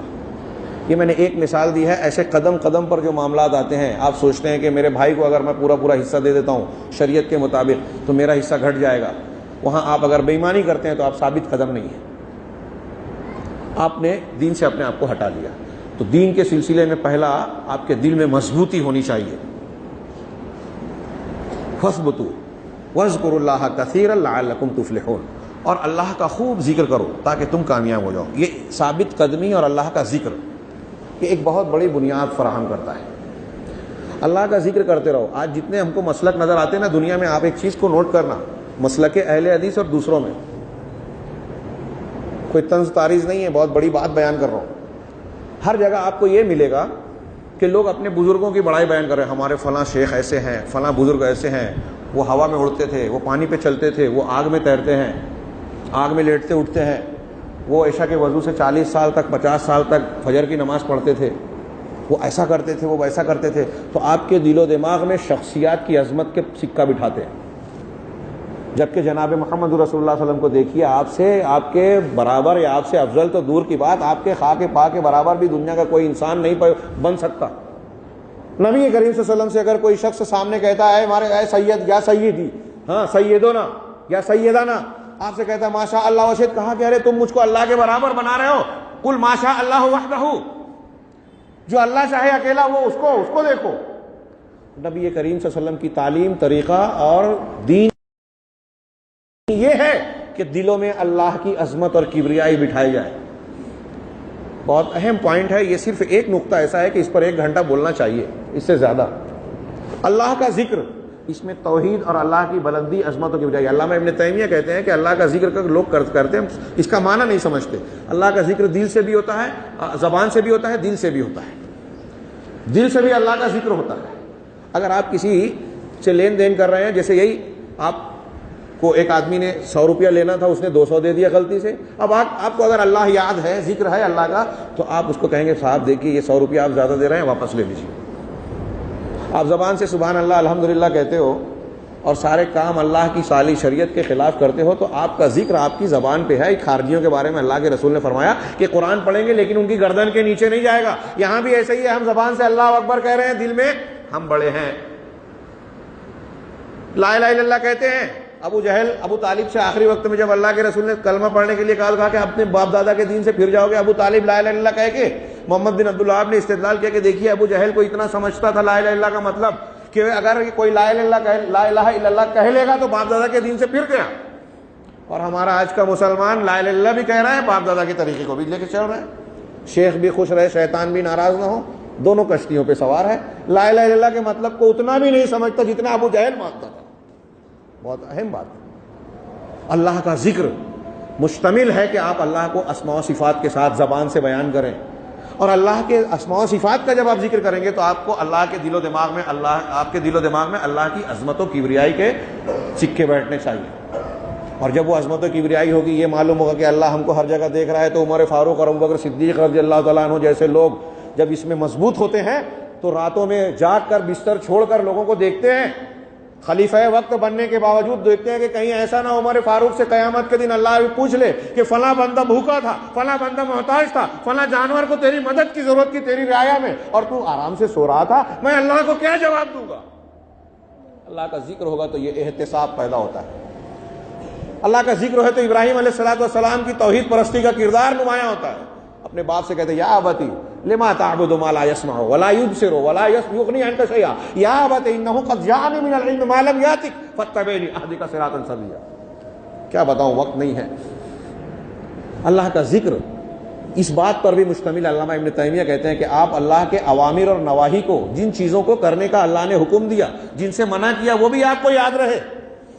آپ سبحان اللہ الحمدللہ رات دن کہہ رہے ہیں لیکن سودی کاروبار کر رہے ہو, شراب کا دھندا کر رہے ہو, بے ایمانی سے روپیہ کما رہے ہو, زنا بدکاری فحاشی کر رہے ہو, گھر میں گناہوں کو دیکھ کے برداشت کر رہے ہو, والدین کی نافرمانی اور ان کے ساتھ بدسلوکی کر رہے ہو, رشتوں کو کاٹ رہے ہو, ساری وہ چیزیں کر رہے ہو جو اللہ نے منع کیا, تو آپ اللہ کے اوامر اور نواہی کو نہیں دیکھتے, تو اللہ کا ذکر نہیں کر رہے. یہ تسبیح لے کے گھومنے والا جو اخلاص کی ریاکاری کچھ لوگ کرتے ہیں, میں بہت مخلص ہوں, اس کی ریاکاری ہو رہی ہے. اگر آپ اللہ کے آپ کے رگ و ریشے میں اللہ کی ذات و کبریائی بسی ہوئی ہے, تو اس کا تقاضا ہے کہ آپ توحید پرست بن جاؤ, اور توحید ہوگی تو اللہ کا ڈر ہوگا, اللہ کا ڈر ہوگا تو آپ گناہوں سے رکیں گے, اللہ سے محبت ہوگی تو اللہ تعالیٰ کے حکم پر آپ قربانی دینے کے لیے تیار ہوں گے. ایسے کردار ہمارے ہیں کیا؟ وَاذْكُرُوا اللَّهَ كَثِيرًا, اللہ کا خوب ذکر کرو. جنگ کے حالت میں بھی یہاں کہا ہے, یہاں جنگ کی حالت میں کہا ہے, جنگ کی حالت میں بھی اللہ کا ذکر کرنا ہے. نماز میں اللہ کا ذکر, حج میں اللہ کا ذکر, روزے میں اللہ کا ذکر, زکوٰۃ کے بعد اللہ کا ذکر, ہر عبادت کے ساتھ اللہ کا ذکر ہے. اگر آپ خلاصہ دیکھنا چاہیں کہ مسلمانوں کو کی زندگی کا خلاصہ کیا ہے, تو اللہ کا ذکر. اٹھتے بیٹھتے سو کر اٹھیے تو اللہ کا ذکر کیجیے, شام میں اللہ کا ذکر کیجیے, سونے کے ٹائم اللہ کا ذکر کیجیے, کھانے کے وقت اللہ کا ذکر کیجیے. اب اللہ کا ذکر کریں گے آپ, تو آپ کے دل و دماغ میں اللہ بسا رہے گا, تو آپ اللہ کے لیے جینا اور اللہ کے لیے مرنے کی ادا جانیں گے, ابراہیم علیہ السلام کی طرح, جس کو یاد کا تازہ کرنے کے لیے ہر سال عید الاضحیٰ اور حج آتا ہے. اور جب یہ ادا آئے گی تو اختلاف کی اتحاد کی سب سے بڑی بنیاد جس کا آج فقدان ہے وہ پیدا ہوگی, جو آج نہیں ہے, وہ ہے اخلاص. اخلاص نہیں ہے, لہذا لوگ ضمیر بیچ کے, ایمان بیچ کے, قوم اور ملت کے مفادات کو بیچ کر اپنے مفادات کو سیدھا کرتے ہیں. قوم کا فائدہ ایک چیز میں ہے, اس کو قربان کر دیتے ہیں اپنے مفاد پر. کیوں؟ اخلاص نہیں ہے. اپنی دکان بند نہ ہو, میرا کاروبار چلتا رہے, اس لیے حدیثوں کا رد کر دیا جاتا ہے, اس لیے سچائیوں کو قبول نہیں کیا جاتا ہے. تو ایک بہت بڑی بنیاد قبول نہ کرنے کی اخلاص ہے. اتحاد کے قائم کرنے کی سب سے پہلی بنیاد اخلاص. اور جب میں اخلاص کہہ رہا ہوں تو اخلاص کے عربی معنی کے اعتبار سے اہل علم جانتے ہیں کہ اس میں توحید پرستی شامل ہے. صحابہ کرام جناب محمد رسول اللہ صلی اللہ علیہ وسلم بلکہ تمام انبیاء کا طریقہ ہے کہ سب سے زیادہ دعوت میں جس چیز پر قوت صرف کرتے توحید ہے. توحید ہوگی، اس عقیدہ صحیحہ کی بنیاد پر مضبوط اتحاد قائم ہوگا. اگر عقیدے میں فرق ہے اتحاد نہیں ہو سکتا، عقیدے اور منہج میں فرق ہے تو اتحاد نہیں ہو سکتا. یہی میں یہ عرض کرنا چاہتا ہوں. آگے اللہ تعالیٰ نے فرمایا کہ اللہ کا ذکر کرتے رہو، وَأَطِيعُوا اللَّهَ وَرَسُولَهُ. جب آپ دین پر جم جائیں گے، اللہ کا ذکر کرتے رہیں گے، تو تیسری صفت آپ کے اندر یہ پیدا ہونا چاہیے کہ اللہ کی اور اس کے رسول کی اطاعت کرو. یہ سارے مسلمانوں کا بنیادی اصول، ضابطۂ اخلاق یا ضابطۂ عمل ہے. پوری زندگی کا بنیادی دستور کہ آپ کا کردار اللہ اور اس کے رسول کے احکامات کا پابند ہوگا. اختلاف کے خاتمے اور اتحاد کے قائم کرنے کی سب سے بڑی بنیاد یہی ہے. یہ ہمارا منہج ہونا چاہیے. اب یہ بھی پوری بات نہیں ہوئی، ابھی ادھورا منہج ہے.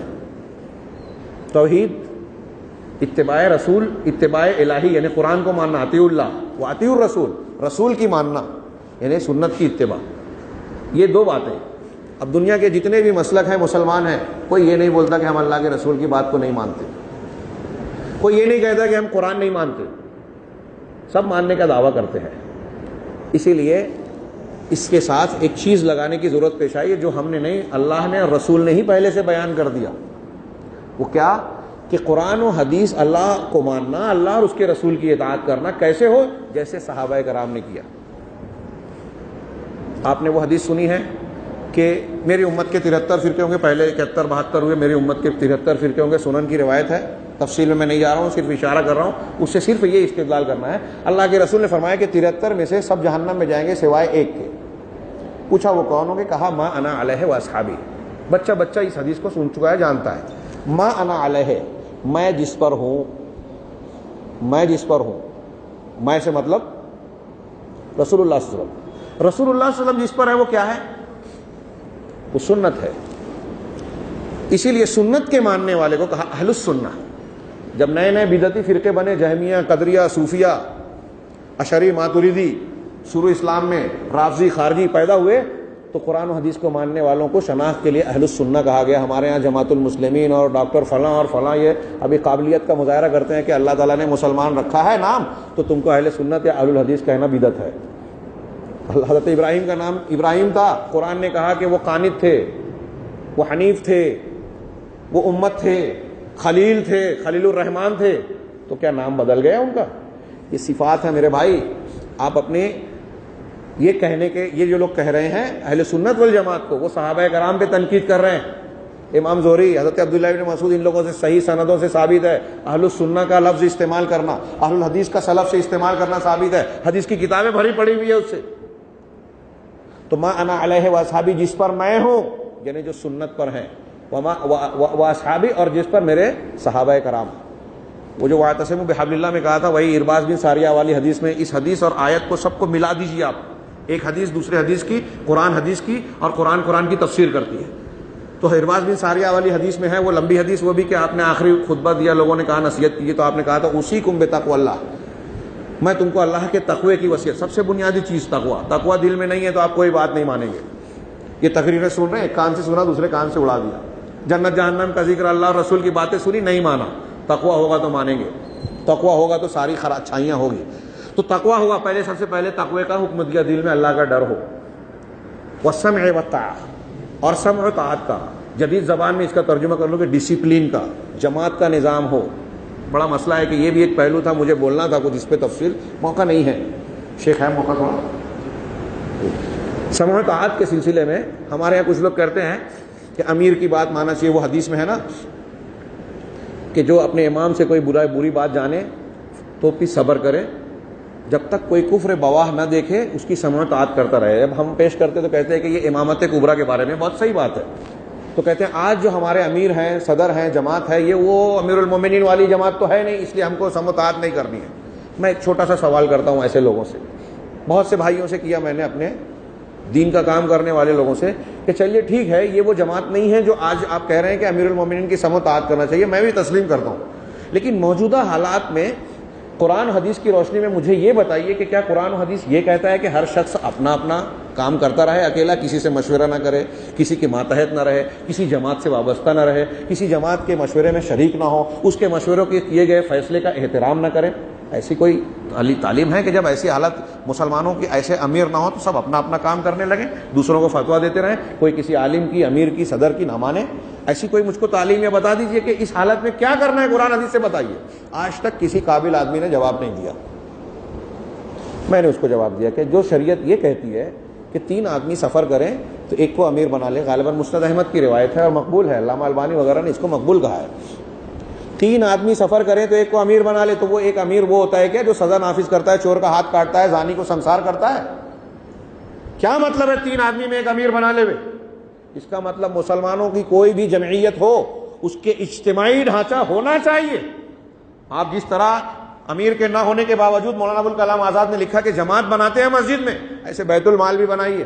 اجتماعی نظام جتنا آپ کر سکتے ہو آپ کو کرنا ہے اور ہر شخص کو اس سے جڑنا ہے. اگر آپ وہ آیت اور وہ باتیں نہیں مانتے تو کم سے کم قرآن کی اس آیت کو تو مانیے جس میں کہا ہے وَتَعَاوَنُوا عَلَى الْبِرِّ وَالتَّقْوَىٰ، نیکی اور تقوی کے کام میں ایک دوسرے کی مدد کرو، گناہ اور سرکشی ظلم کے کام پر مت کرو. اب اگر کوئی اہل حدیث جماعت ہے شرک اور توحید کا، شرک کا کو رد کر رہی ہے، بدعت کا رد کر رہی ہے، توحید کی تعلیم دے رہی ہے، اتباع رسول کی تعلیم دے رہی ہے، منہج صحابہ کو فروغ دے رہی ہے، تو وہ نیکی نہیں ہے. آپ اس میں تعاون نہیں کریں گے، آپ اپنی الگ دکان بنائیں گے. آپ کو دکھتا ہے کہ وہ فلاں ٹی وی پہ آ رہے ہیں، وہ فلاں جو ہے اخبار میں آتے ہیں، وہ تھوڑا سا بہادری کا مظاہرہ کرتے ہیں، وہاں چمک دمک نظر آ رہی ہے تو ان کا ساتھ دیں گے، اور جو منہج صحیح پر قائم ہے ان کا تعاون آپ نہیں کریں گے. بڑی بدقسمتی کی بات ہے. اسی کی وجہ سے مسلمانوں کا شیرازہ بکھرا ہوا ہے. پوری دنیا کے بگاڑ کے سب سے زیادہ ذمہ دار اہل حدیث ہیں، کیونکہ اہل حدیث وہ امانت کے حامل ہیں قرآن و سنت کے، جس میں پوری دنیا کے مسائل کا حل ہے، اور پوری دنیا کا باطل ان کا دشمن ہے. دوسرے مذہب کے لوگ بھی، دوسرے مسلک کے لوگ بھی، سب دشمن ہیں حق کے، اس لیے کہ سب کو حق سے خطرہ ہے. یہ بھی حق کی ایک پہچان ہے. بات اور پھیل جائے گی اس ضمن میں. میں عرض کر رہا تھا کہ جس شکل میں ہمارا اجتماعی ڈھانچہ موجود ہے اس کی سمع و طاعت کرنا، یہ اللہ کے رسول نے کہا سمع و طاعت کریں، چاہے تمہارے اوپر حبشی غلام ہی کیوں نہ امیر بنا دیا جائے. اس کی مخالفت کب کریں گے؟ حدیث میں ہے کہ جب تم اس کے امیر کی طرف سے کھلا ہوا کفر دیکھو جس کی تعویل نہیں کر سکتے. علامہ نووی ابن حجر الاسقلانی دوسرے شارحین نے کہا مطلب اگر امام کی طرف سے کوئی ایسا کفر بھی نظر آئے جس کی تعویل وہ کر سکتا ہے پھر بھی بغاوت نہیں کرنی. چھوٹی موٹی بات نہیں ہے، بہت بڑی بات ہے. ہم چھوٹے موٹے معاملہ سن لیتے ہیں، خبر امیر کی اس کی عزتوں سے کھیلنے لگتے ہیں، اور وہ تو ایسے ہیں، ان کے گھر کا معاملہ تو یوں ہے. میرے بھائیو یہ چیز آپ کے شیرازے کو بکھارتی ہے. جب آپ علماء پہ تنقید کرتے ہو تو آپ پوری جماعت کو نقصان پہنچاتے ہو. آپ کسی عالم سے بارے بدزن ہو گئے، آپ 4 آدمی کو بولتے ہو تو وہ 4 آدمی میں سے 2 ایسے ہیں جو اس عالم سے استفادہ کر سکتے تھے. سعودی عرب کے علماء میں ایک جملہ بڑا مشہور ہے کہ علماء کی غیبت کرنا، یعنی عام مسلمان کی غیبت کرنا تو مردہ بھائی کا گوشت کھانا ہے، علماء کی غیبت کرنا اور بڑا گناہ ہے، بہت سنگین جرم ہے. کیونکہ آدمی صرف وہاں شخصیت کو مجروح نہیں کر رہا ہے، دین اور جماعت کو مجروح کر رہا ہے، دین کا کام کرنے والے سے استفادے کے راستے کو روک رہا ہے. آپ جس عالم کو بدنام کر دیتے ہو تو اس عالم سے لوگوں کو کاٹ رہے ہیں. اس سے جو شریعت کا علم اس کے پاس ہے لوگوں کو فائدہ پہنچ سکتا ہے وہ اس سے نہیں پہنچا سکتا. خیر میں عرض کر رہا تھا وَأَطِیعُوا اللَّهَ وَرَسُولَهُ، یہ ہمارے عنوان ہے، اتحاد و اتفاق کی بنیاد ہے. اسی کو اللہ تبارک و تعالیٰ نے اس آیت میں کہا یا ایھا الذین آمنوا اطیعوا اللہ واطیعوا الرسول وأولی الامر منکم، اے ایمان والو اللہ کی اطاعت کرو، رسول کی اطاعت کرو. اللہ اور رسول کی اطاعت، اتباع قرآن، اتباع سنت. اب ان کی اتباع کریں گے تو سب سے پہلے توحید آئے گی. توحید آئے گی تو اخلاص ہوگا. اخلاص نہیں ہے توحید نہیں ہے. اخلاص نہیں ہے اللہ اور رسول کی اطاعت نہیں ہے. صحیح منہج نہیں ہے. رسول کی اطاعت کرو. رسول کی شخصیت کو چھوڑ کر آپ نے کسی شخصیت کو اختیار کیا، پیر صاحب کو، مفتی صاحب کو، امام صاحب کو، سنت کے سامنے اگر آپ رسول کے سامنے کسی کو کھڑا کرتے ہو یہ اختلاف کی بنیاد ہے. باپ دادا کی تقلید، اماموں کی تقلید، بزرگوں کی تقلید، رسم و رواج جو قرآن و حدیث کے سامنے پیش کیے جائیں وہ آپ اتحاد کی بنیاد پر قدغن اور کلہڑا مارتے ہیں. اللہ تعالیٰ کہہ رہا ہے اللہ کی اطاعت کرو، رسول کی. ہاں آگے یہ بھی کہا وَأُولِي الْأَمْرِ مِنْكُمْ، اور تم میں جو اولو الامر ہیں، جو ذمہ دار جماعت ہیں. کچھ لوگوں نے اس کو تقلید پہ کہا، وہ کل کے عنوان میں انشاءاللہ اس پر گفتگو کریں گے، تقلید والے موضوع پر. اولی الامر منکم، تم میں جو اولو الامر ہیں ان کی بھی اطاعت کرو. یہ ضمناً ہے. وقت ہوتا تو میں اس میں نقطے بیان کرتا. اللہ کی کے ساتھ اطیعوا کہا، رسول کے ساتھ اطیعوا کہا، اولی الامر کے ساتھ اطیعوا نہیں کہا. اس سے پتہ چلا کہ اطیعوا اولو الامر کی اطاعت مستقل نہیں ہے، اللہ اور اس کے رسول کی اطاعت کے تابع ہے۔ اسی لیے آگے جملہ بھی کہا فَإِن تَنَازَعْتُمْ فِي شَيْءٍ، اگر تمہارا کسی معاملے میں اختلاف ہو جائے۔ یہ قرآن بتا رہا ہے کہ اتحاد کا، اختلاف کا حل کیا ہے۔ ہمارا عنوان صرف اس ایک آیت میں سمٹ جاتا ہے۔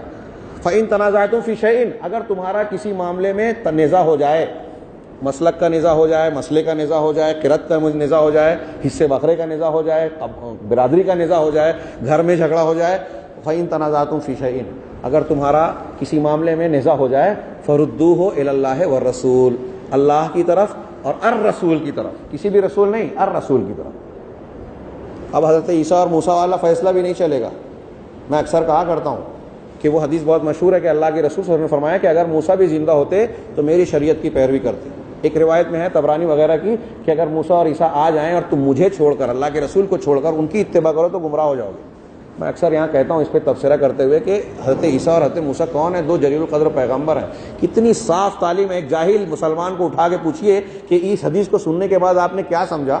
اللہ کے نبی صلی اللہ علیہ وسلم کے مقابلے میں عیسیٰ اور موسیٰ کی بات چلی، اگر اختیار کیے تو گمراہ ہو جاؤ گے۔ تو کسی امام بزرگ پیر کی بات اگر آپ اختیار کرتے ہیں تو کیا آپ کا معاملہ صحیح ہو سکتا ہے؟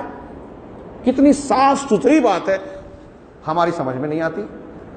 تو اللہ تعالیٰ کہہ رہا ہے کہ اگر اختلاف ہو جائے، کس سے اختلاف ہوگا؟ اللہ سے اختلاف ہوگا، اللہ کی اطاعت کرو، رسول کی اور اولو الامر کی۔ اب اگر اختلاف ہو جائے تو کس سے اختلاف ہوگا؟ امیر سے ہوگا، امیر سے اختلاف ہو سکتا ہے۔ اس آیت سے یہ پتہ چلا۔ اب ہمارے ہاں لوگ، جو بھائی ہمارے غور سے سنیں، وہ ان کے ہمدردی کی بات ہے، مخالفت کی، طنز کی بات نہیں ہے۔ تقلید کرتے ہیں تو ان کے یہاں تو یہ قول ہے کہ امام کی بات کو ماننا مقلد پر فرض ہے، دلیل نہیں دیکھ سکتا، اختلاف نہیں کر سکتا۔ قرآن کہہ رہا ہے کہ اولو الامر سے اختلاف ہو سکتا ہے۔ اب اختلاف ہو گیا اولو الامر سے، تو کیا کرنا ہے؟ فردوہ الی اللہ والرسول، لوٹاؤ اللہ کی طرف اور الرسول کی طرف۔ اب اللہ اور رسول کی طرف لوٹانے کا کیا مطلب؟ آپ کے یہاں تو اصول ہے کہ قرآن حدیث پڑھنا منع ہے، نہیں پڑھ سکتے، سب کے سمجھنے کی چیز نہیں ہے۔ ہاں ہم بھی کہہ رہے ہیں کہ یہ علماء ہی کریں گے، لیکن اللہ کا حکم ہے کہ اختلافی مسائل میں آپ کو کیا کرنا ہے؟ اللہ کی طرف لوٹانا ہے۔ اللہ کی طرف مطلب قرآن کی طرف، رسول کی طرف لوٹانا ہے، یعنی اللہ کے رسول صلی اللہ علیہ وسلم کی حدیث کی طرف۔ تو اپنے اختلافات کو حل کرنے کے لیے قرآن کہہ رہا ہے اللہ اس کے رسول سے حل کراؤ، قرآن و حدیث سے حل کرو، یہ قرآن کا نسخہ ہے۔ اب اگر کوئی مولوی صاحب یہ کہتے ہیں کہ قرآن و حدیث سے مسائل کا حل نہیں ہوتا تو قرآن کی اس آیت کو وہ رد کر رہا ہے۔ اللہ کا یہ کہنا کہ اختلافات کو حل کرنے کے لیے اللہ اور اس کے رسول کی طرف لوٹو، یہ اس بات کی دلیل ہے کہ قرآن و حدیث میں اختلافات کا حل ہے۔ اور جب بھی منہج صحابہ کو ہم دیکھیں، صحابہ کرام کے طریقے کو، تو آپ دیکھیے اللہ کے نبی صلی اللہ علیہ وسلم کی وفات ہوئی، پہلا اختلاف ہوا کہ اللہ کے رسول صلی اللہ علیہ وسلم کے بعد خلیفہ کون ہو۔ انصار اور مہاجرین میں اختلاف ہوا، دعوے دار دونوں طرف سے ہوئے۔ رسول اللہ صلی اللہ علیہ وسلم کے ایک صحابی نے حدیث سنائی کہ اللہ کے رسول صلی اللہ علیہ وسلم نے فرمایا تھا الائمۃ من قریش، امام قریشی ہوں گے، اختلاف ختم۔ اختلاف ہوا، صحابہ کا اختلاف، حدیث آ گئی، اختلاف ختم۔ ہمارا اختلاف ختم ہو رہا ہے فرقوں کا آپس کا حدیثیں سننے کے بعد۔ تو ہم صحابہ کے یہاں میں ایک نقطہ بتا رہا ہوں، وقت زیادہ ہو رہا ہے، میں بے چینی محسوس کر رہا ہوں جی۔ ہاں 5 منٹ رہ گئے ہیں، مجھے 5 منٹ دیا گیا ہے، اس میں تھوڑی باتیں، کچھ اہم نقطے سمیٹنے کی کوشش کروں گا۔ تو ہمارے یہاں ایک جملہ یہ کہا جاتا ہے کہ اگر آج اختلافات ہیں تو صحابہ کرام میں بھی اختلافات تھے۔ بہت غور سے سنیں، کام کی چیز ہے، یہ بہت عام کیا جاتا ہے، لوگ اپنے آپ کو تسلی دیتے ہیں۔ میں یہ عرض کرتا ہوں کہ صحابہ کرام میں جیسا اختلافات تھے ویسے ہمارے اختلاف نہیں ہیں۔ صحابہ کرام میں اختلافات ہوئے تو وہاں مسلک نہیں بنے، وہاں مسجدیں الگ نہیں ہوئی، اس مسلک کا لڑکا اس مسلک کی لڑکی سے شادی نہیں کر سکتا، ایسے فتوے نہیں دیے گئے۔ اپنے مسلک کو صحیح ثابت کرنے کے لیے، دوسروں کو رد کرنے کے لیے حدیثیں نہیں گڑھی گئیں، جھوٹی حدیثیں نہیں بنائی گئی، صحیح حدیثوں کو رد نہیں کیا، ایسا کوئی اختلاف نہیں تھا۔ ان کا اختلاف دو قسم کا، اختلاف تنوع، اختلاف تضاد۔ اللہ کے رسول نے کہا، بخاری میں ہے، مثال دو اختلاف تنوع کی کہ تم خیبر میں پہنچ کر ہی عصر کی نماز پڑھنا۔ صحابہ کرام تیزی سے نکلے، راستے میں عصر کا وقت ہو گیا، کچھ لوگوں نے کہا وقت ہو گیا، پڑھ لینا چاہیے۔ کہا نہیں، اللہ کے رسول نے وہاں پڑھنے کے لیے کہا آپ کا مقصد یہ تھا کہ میں تیز جائیں اور وقت ہونے سے پہلے وہاں پہنچ جائیں۔ کہا نہیں، وقت ہو گیا ہے، ہم تو یہ سمجھ رہے ہیں کہ جب وقت ہو پڑھ لینا چاہیے اور پھر اس کے بعد جو ہے وہاں جا کے جو اپنا کام کریں۔ اگر ہم وہاں وقت پر پہنچتے تب ٹھیک تھا، تو آدھوں نے یہاں راستے میں پڑھ لیا، کچھ لوگوں نے وہاں جا کے پڑھا۔ اللہ کے رسول صلی اللہ علیہ وسلم کو بعد میں پتہ چلا، صحیح بخاری کی روایت ہے بعد میں پتہ چلا آپ نے دونوں گروہوں میں سے کسی کو کی سرزنش نہیں کی، کیونکہ آپ کے قول میں دونوں باتوں کا احتمال موجود تھا۔ یہاں میں اشارہ کرنا چاہتا ہوں ہمارے ان نوجوانوں کی طرف جہاں جو کچھ نئے نئے فتووں کی بنیاد پر کہ رکوع کے بعد نیت باندھ لینا چاہیے، سجدوں کے درمیان یہ کرنا چاہیے، شیخ البانی یا شیخ ابن باز نے کوئی شذوذ کا فتویٰ دیا، آج ہمارے یہاں شاذ اقوال کی بنیاد پر کچھ نوجوان جماعت سے لڑنے لگتے ہیں، اختلافات کرتے ہیں، اسے وقار کا مسئلہ بنا لیتے ہیں۔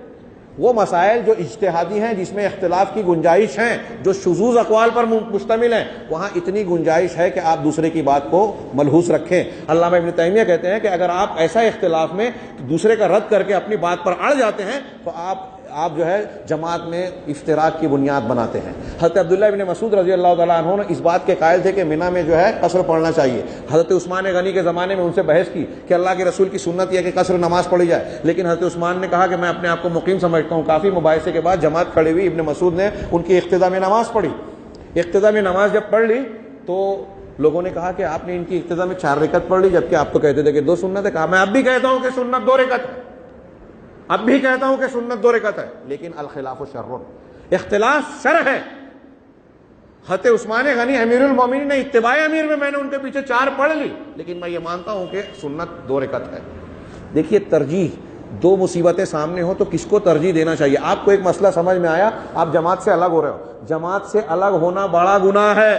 آپ کو جو سمجھ میں آ رہا ہے اس کو آپ تھوڑی دیر کے لیے روک لو، یہ چھوٹی بات ہوگی، یہ جائز ہوگا، یہ ارجح المصلحتین۔ علامہ ابن تیمیہ کہتے ہیں کہ بہت سے علماء آج سمجھنے کو تیار نہیں ہیں، ان کے زمانے میں تو آج تو ہمارے ہاں تو جوہلا اپنے آپ کو عالم سمجھ رہے ہیں کہ کتنی ایسی چیزیں ہیں کہ 2 مسئلہ ہے، آپ کو سامنے ایک مسئلہ سمجھ میں آیا، آپ اس کی وجہ سے کسی عالم سے، بزرگ سے، جماعت سے اختلاف کر رہے ہو۔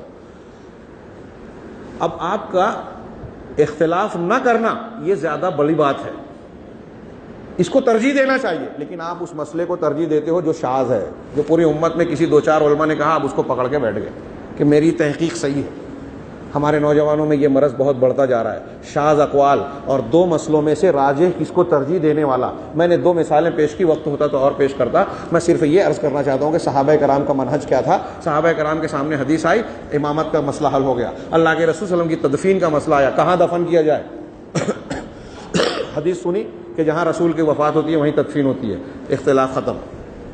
فدق کا معاملہ آیا جس کو آج شیعوں نے بہت بڑا چڑھا کر بیان کیا، حضرت فاطمہ رضی اللہ تعالیٰ عنہ کا حدیث سنا دیا ابوبکر صدیق نے کہ اللہ کے رسول نے فرمایا کہ ہم انبیاء کی جماعت وارث نہیں بناتے، جو ہم چھوڑتے ہیں صدقہ ہوتا ہے، اختلاف ختم۔ صحابہ کرام میں یہ نقطہ ذہن و دماغ میں لکھ لیجئے کہ عقیدے کا کوئی اختلاف نہیں تھا، بہت معمولی سا، اللہ کی رویت کے سلسلے میں جو اختلاف ہے وہ بنیادی اختلاف نہیں ہے۔ صحابہ کرام میں عقیدے کا اختلاف نہیں تھا، آج مسلمانوں میں عقیدے کا اختلاف پایا جاتا ہے۔ صحابہ کرام میں بدعت نہیں تھی، آج مسلمانوں میں بدعت پائی جاتی ہے۔ صحابہ کرام میں منہج کا، اصول کا اختلاف نہیں تھا، آج پایا جاتا ہے۔ کسی ایک صحابی کو آپ ایسا نہیں بتا سکتے جو یہ عمل کرتا ہو کہ قابل اعتماد ذریعے سے کسی مسئلے میں اس کے پاس حدیث آئی ہو اور وہ حدیث کو نہ مانتا ہو، جیسے آج مسلمان کرتا ہے۔ حضرت عمر فاروق کے زمانے میں ایک شام شہر میں، بس آخری روایت بیان کر کے بات کو سمیٹتا ہوں، شام کے ایک شہر میں آپ لشکر لے کے جا رہے تھے، پتہ چلا کہ اس شہر میں طاعون کی وبا پھیلی ہے، پلیگ بولتے جس کو، طاعون کی وبا۔ انصار اور مہاجرین میں سے جو علماء ہیں ان کو بلایا حضرت عمر فاروق نے۔ دیکھیے مشورہ کرنا طریقہ ہے مسلمانوں کا، اجتماعیت کے لیے ایک چیز ضروری ہے، مشورہ۔ بلا پوچھا، مشورہ کیا کہ کیا کرنا چاہیے، تو کچھ صحابہ نے، علماء صحابہ نے مشورہ دیا کہ ٹھیک ہے ہم کو چلنا چاہیے، یہ اللہ کی تقدیر ہے، ہم اللہ کی تقدیر سے کیوں بھاگے۔ دوسرے صحابہ نے کہا کہ ٹھیک ہے اللہ کی تقدیر ہے، لیکن اللہ نے ہم کو تدبیر بھی دی ہے، اگر کوئی خطرہ نقصان ہمارے سامنے ہے تو ہمیں بچنے کی تدبیر کرنی چاہیے، لہٰذا ہم اللہ کی تدبیر سے تدبیر کر کے وہاں نہ جائیں۔ یہ بحث چل رہی تھی کہ حضرت عبد الرحمن بن عوف رضی اللہ تعالیٰ عنہ جو وہاں موجود نہیں تھے، کہیں اور مصروف تھے، پیچھے رہ گئے تھے، پہنچے، بخاری کی حدیث ہے۔ پوچھا کیا مسئلہ ہے، کہا ایسی ایسی بات ہے۔ حضرت عبد الرحمن بن عوف رضی اللہ تعالیٰ عنہ نے کہا کہ اس معاملے میں میرے پاس علم ہے۔ دیکھیے حدیث کو وہ علم کہتے تھے، آج ہمارے یہاں قرآن حدیث کا علم نہیں ہے، میرے پاس علم ہے۔ حضرت عمر اور دوسروں کا بتائیے، کہا میں نے جناب محمد رسول اللہ صلی اللہ علیہ وسلم کو فرماتے ہوئے سنا، جب تم کسی قوم کے باہر ہو، شہر کے باہر، بستی کے باہر ہو، اور تم سنو کہ وہاں کوئی بیماری اور وبا پھیلی ہے اور تم باہر ہو، تو تم اس میں داخل نہ ہو۔ وَإِن كُنتُمْ فِيهَا، اور اگر تم اس شہر میں موجود ہو، فَلَا تَخْرُجُوا مِنْهَا، تو تم اس سے نکلو نہیں۔ یہ جو وبائی بیماریاں ہوتی ہیں اس میں آج اللہ کے رسول کی اس حدیث پر سائنٹسٹ جو ہے سر دھن رہے ہیں کہ کیا بہترین تعلیم دی۔ خیر اس پہ کبھی بحث کی موقع نہیں ہے۔ اللہ کے رسول صلی اللہ علیہ وسلم کی حضرت عبد الرحمن بن عوف نے جیسے یہ حدیث سنائی انصار اور مہاجرین دونوں نے اپنی اپنی رائے لے لی واپس، اپنی رائے واپس لے لی، اتفاق ہو گیا کہ نہیں جانا ہے کیونکہ رسول کی حدیث آ گئی۔ اختلاف ہوتے ہیں رائے خام، رائے سے خام، اجتہاد سے، کسی کی رائے پر اڑ جانے سے، رسم و رواج سے، باپ دادا کی تقلید سے، اور عقل و فہم کے دوسرے معاملات کی وجہ سے، تکبر کی وجہ سے، جہالت کی وجہ سے، شرک کی وجہ سے، بدعات کی وجہ سے۔ اسلام نے ان تمام بنیادوں کو ڈھا دیا۔ اور ایک بات بہت اہم رہ گئی تھی، آخری بات کہہ کے اس کو سمیٹوں بات کو، کہ اس لیے ضروری ہے کہ ہم اصلاح کریں مسلمانوں کے درمیان۔ اللہ تبارک و تعالیٰ نے اصلاح ذات البین کی اتنی فضیلت بیان کی ہے، اتنی فضیلت بیان کی ہے، آپ اندازہ نہیں کر سکتے۔ اللہ کے رسول صلی اللہ علیہ وسلم کا ارشاد ہے، صحیح حدیث ہے، سنن ابو داؤد، ترمذی، ابن ماجہ میں ہے، اہل محدثین نے صحیح کہا ہے کہ اللہ کے رسول نے صحابہ سے پوچھا کہ کیا میں تم کو الا انبئکم بافضل من درجۃ الصیام صلاۃ والصیام والصدقۃ والامر بالمعروف والنہی عن المنکر، کیا میں تم کو نماز، صدقہ، خیرات، روزہ اور امر بالمعروف نہی عن المنکر سے زیادہ فضیلت والے عمل نہ بتاؤں؟ نفلی نماز، نفلی زکوٰۃ، صدقہ۔ صحابہ نے کہا ضرور، تو آپ نے فرمایا اصلاح ذات البین، آپس کے اختلافات کی اصلاح کرنا، آپس کے اختلافات کی اصلاح کرنا، آپس کے معاملات۔ اب آپ کے رشتے کٹے ہوئے ہوں، رشتے کاٹنے والا جنت میں نہیں جائے گا۔ رشتہ کاٹنے والے کے 3 دن سے زیادہ کسی مسلمان سے کاٹا ہے تو وہ جہنم میں جائے گا۔ غیبت، چغلی، ان سب چیزوں کو سنگین جرم قرار دیا۔ یہ سب اختلافات کو پیدا کرنے والے اور اتحاد کے بنیادوں کو کاٹنے والے دیمک ہیں۔ غیبت، چغلی، بہتان تراشی، کسی پر الزام لگانا، یہ ساری چیزیں، ان سارے دروازوں کو اسلام نے بند کیا۔ اور اللہ تعالیٰ کہہ رہا ہے کہ اللہ کے رسول نے فرمایا کہ اصلاح ذات البین، آپس کے معاملات کو اصلاح کرنا، یہ نماز روزے سے زیادہ فضیلت والا عمل ہے۔ اور کیا میں بتاؤں کہ وہ افساد ذات البین ہی الحالقہ، اور آپس کے معاملات کو خراب کرنا یہ مونڈ دینے والا ہے۔ میں یہ نہیں کہتا، اللہ کے رسول نے فرمایا انی لا اقول یحلق الراس، میں یہ نہیں کہتا کہ سر کے بال مونڈتا ہے، بل یحلق الدین، یہ عمل جو ہے دین کو مونڈ دیتا ہے۔ اختلافات بڑھانا، جو ہمارے یہاں لوگ ایک دوسرے کے اندر لڑائی لگاتے ہیں، جھگڑے بڑھاتے ہیں، اللہ کے رسول فرماتے ہیں کہ یہ دین کو ختم کر دیتا ہے، خراب کر دیتا ہے۔ اب اصلاح ذات البین قرآن میں ہے کہ وَإِن طَائِفَتَانِ مِنَ الْمُؤْمِنِينَ اقْتَتَلُوا فَأَصْلِحُوا بَيْنَهُمَا، اگر مسلمانوں کا 2 گروہ آپس میں لڑ پڑے تو دونوں کے درمیان صلح کرو، اگر مان جائیں تو ٹھیک ہے، تو نہیں مانتا ہے، جو نہیں مانتا ہے تو اس سے جنگ کرو یہاں تک کہ وہ اللہ کے حکم کو مان لے۔ اللہ کے رسول نے فرمایا، بخاری کی روایت ہے کہ وہ شخص جھوٹا نہیں ہے جو 2 مسلمانوں کو ملانے کے لیے ایک دوسرے کو خبر پہنچاتا ہے، آپ ناراض ہیں، بات بند ہے، وہ آ کے بولتا ہے کہ آپ بات بند کیے، وہ تو آپ کی تعریف کر رہا تھا، اس نے تعریف نہیں کی لیکن آپ کہہ رہے ہیں ملانے کے لیے۔ اللہ کے رسول کہہ رہے ہیں کہ یہ جھوٹا نہیں ہے، یہ نیکی ہے، یہاں جھوٹ بولنا نیکی ہے 2 لوگوں کو ملانے کے لیے، اور ہم اختلاف پیدا کرنے کے لیے جھوٹ بولتے ہیں۔ اللہ کے رسول صلی اللہ علیہ وسلم نے 2 میاں بیوی کو ملانے کی فضیلت قرآن و حدیث میں بہت زبردست بتائی، اور یہ بتایا کہ شیطان اپنے اس چیلے سے خوش ہوتا ہے جو میاں بیوی میں جھگڑا کرا کے اختلاف طلاق تک لے جاتا ہے، نوبت طلاق تک لے جاتا ہے۔ جتنے اختلافات کی شکل ہے، یہ میں نے کچھ مثالیں دی، اس کو اللہ اور رسول اللہ صلی اللہ علیہ وسلم نے سختی سے منع فرمایا، رشتے کاٹنے کو سخت مذمت کی، ہر جگہ دلوں کو جوڑنے کی تعلیم دی، محبت کی تعلیم دی۔ ایک مسلمان جو حقیقی مسلمان ہو وہ ہر طریقے سے خود محبت کرنے والا، محبت کو فروغ دینے والا، دلوں کو جوڑنے والا ہوتا ہے۔ اور اس سلسلے میں جو میں آیت پڑھ رہا تھا اس کا بہت اہم پہلو رہ گیا کہ ولا تنازعوا، اور آپس میں جھگڑو نہیں، فتفشلوا، ورنہ تم کمزور ہو جاؤ گے، وتذهب ريحكم، تمہاری ہوا اکھڑ جائے گی۔ ہوا اکھڑے گی کیسے؟ ایک تفسیر کی کہ تمہاری حکومت چلی جائے گی، ایک تفسیر کی کہ اللہ کی مدد ختم ہو جائے گی، ایک تفسیر کی کہ تمہاری قوت ختم ہو جائے گی۔ یہ تینوں تفسیریں صحیح ہے۔ مسلمانوں کی ہوا اکھڑی ہوئی آج دیکھیے اکھڑی ہوئی ہے پوری دنیا میں، برما میں، ہندوستان میں، شام میں، افغانستان میں، ہر جگہ مسلمانوں کی ہوا اکھڑی ہے۔ جو چاہتا ہے جیسے چاہتا ہے ان سے کھلواڑ کرتا ہے، تمہاری ہوا اکھڑ جائے گی۔ اور اللہ تعالیٰ نے آگے فرمایا وَاصْبِرُوا، اختلاف نہ کرو اور صبر کرو، صبر کی ضرورت پڑے گی۔ ایک پورا عنوان ہے یہ۔ آپ اگر آپ کو غصہ آتا ہے، غصے پر قابو پانے کے لیے صبر کی ضرورت ہے۔ آپ کا کوئی بھائی غلطی کر دیا، اس کو معاف کرنے کے لیے صبر کی ضرورت ہے۔ آپ کو بہادری کی ضرورت ہے، میدان میں، حق کے میدان میں جمے رہنے کے لیے صبر کی ضرورت ہے۔ حضرت عمر فاروق کہتے ہیں کہ وجدنا خیر عیشنا بالصبر، ہم اپنے زندگی کی ساری بھلائیاں صبر کی وجہ سے پاتے ہیں۔ جتنے اختلافات ہمارے ہوتے ہیں، آپ سے ایک آدمی نے گالی دی، آپ لڑنے لگتے ہیں، آپ کو کسی کی خبر ملی، آپ اس سے اختلاف کر لیتے ہیں۔ اگر آپ صبر کر لیں، صبر کر کے وہ موقف اختیار کریں سمجھانے بجھانے کا اور اللہ اور رسول کے بتائے ہوئے تعلیم کے مطابق، تو اس کے آپ کا یہ صبر رنگ لائے گا۔ اس کو شرمندہ کرے گا، آپ کے حق کو اور آپ کی نصیحت اور بات کو قبول کرنے پر ابھارے گا۔ لہذا تیسری چیز یہ صبر ہے، اور صبر اس بات پر، اس آیت پر اب واقعی ختم کرتا ہوں کہ قرآن میں کہا وَجَعَلْنَا مِنْهُمْ أَئِمَّةً يَهْدُونَ بِأَمْرِنَا لَمَّا صَبَرُوا، کہ ہم نے ان میں سے کچھ لوگوں کو امام بنایا۔ دنیا کا امام کون بنتا ہے یہ قرآن نے بتایا۔ امام کس کو بنایا؟ لما صبروا، جب ان لوگوں نے صبر کیا، وَكَانُوا بِآيَاتِنَا يُوقِنُونَ، سورہ سجدہ کی آیت ہے، اور وہ ہماری آیتوں پر یقین کرنے والے ہیں۔ دو صفت ہوگی تو آپ امام اور سردار بنیں گے، صبر اور یقین۔ صبر اور یقین۔ علامہ ابن تیمیہ نے اس کی تشریح کرتے ہوئے لکھا کہ جتنی بھی برائیاں ہمارے اندر ہے، بگاڑ، فساد، اختلاف جو بھی ہے، وہ دو وجہ سے ہے، یا تو شبہات کی وجہ سے یا شہوات کی وجہ سے۔ اگر کسی کو شبہ ہے تو وہ شرک کرتا ہے، کفر کرتا ہے، نفاق میں مبتلا ہے۔ انہیں شبہ دل میں ہوتا ہے، عقیدے کی خرابی آتی ہے۔ اور شہوات لالچ میں، برائیوں میں، بے حیائی میں، زنا میں، خواہشات نفس میں مصروف کرتی ہے۔ تو شبہات اور شہوات کی وجہ سے دین اور دنیا کی خرابیاں پیدا ہوتی ہے، اخلاق اور عقیدے کی خرابیاں پیدا ہوتی ہے۔ اس کا علاج کیا ہے؟ شبہات کا علاج ہے یقین۔ آپ کے اندر یقین ہوگا تو شبہات نہیں رہیں گے، شرک، کفر اور نفاق والا معاملہ ختم ہو جائے گا۔ اور آپ کے اندر صبر ہوگا تو آپ کے اندر شہوات کے اوپر قابو آ جائے گا۔ صبر ہوگا تو آپ اپنے آپ کو زنا سے بچا لو گے، صبر ہوگا تو والدین کی نافرمانی سے بچا لو گے، صبر ہوگا تو آپ اپنے علماء اور بزرگوں کی وہ بات قبول کرنے کا مادہ اپنے اندر پیدا کر لو گے جو آپ کو پسند نہیں ہے، جماعت کے اجتماعی فیصلے کو آپ قبول کر لو گے، اللہ اور اس کے رسول کے اس حکم کو۔ آپ کو جماعت کے معاملے اور ڈھانچے پسند نہیں آ رہے ہیں، لیکن آپ کے اندر صبر ہے کہ نہیں، اللہ کا حکم ہے اس لیے میں جماعت سے الگ نہیں ہونا چاہتا۔ یہ صبر پیدا ہوگا تو آپ کے اندر اتحاد ہوگا، اتحاد ہوگا تو قوت ہوگی، قوت ہوگی تو اللہ رب العزت کہہ رہا ہے کہ تم کو قیادت و سیادت کا موقع ملے گا۔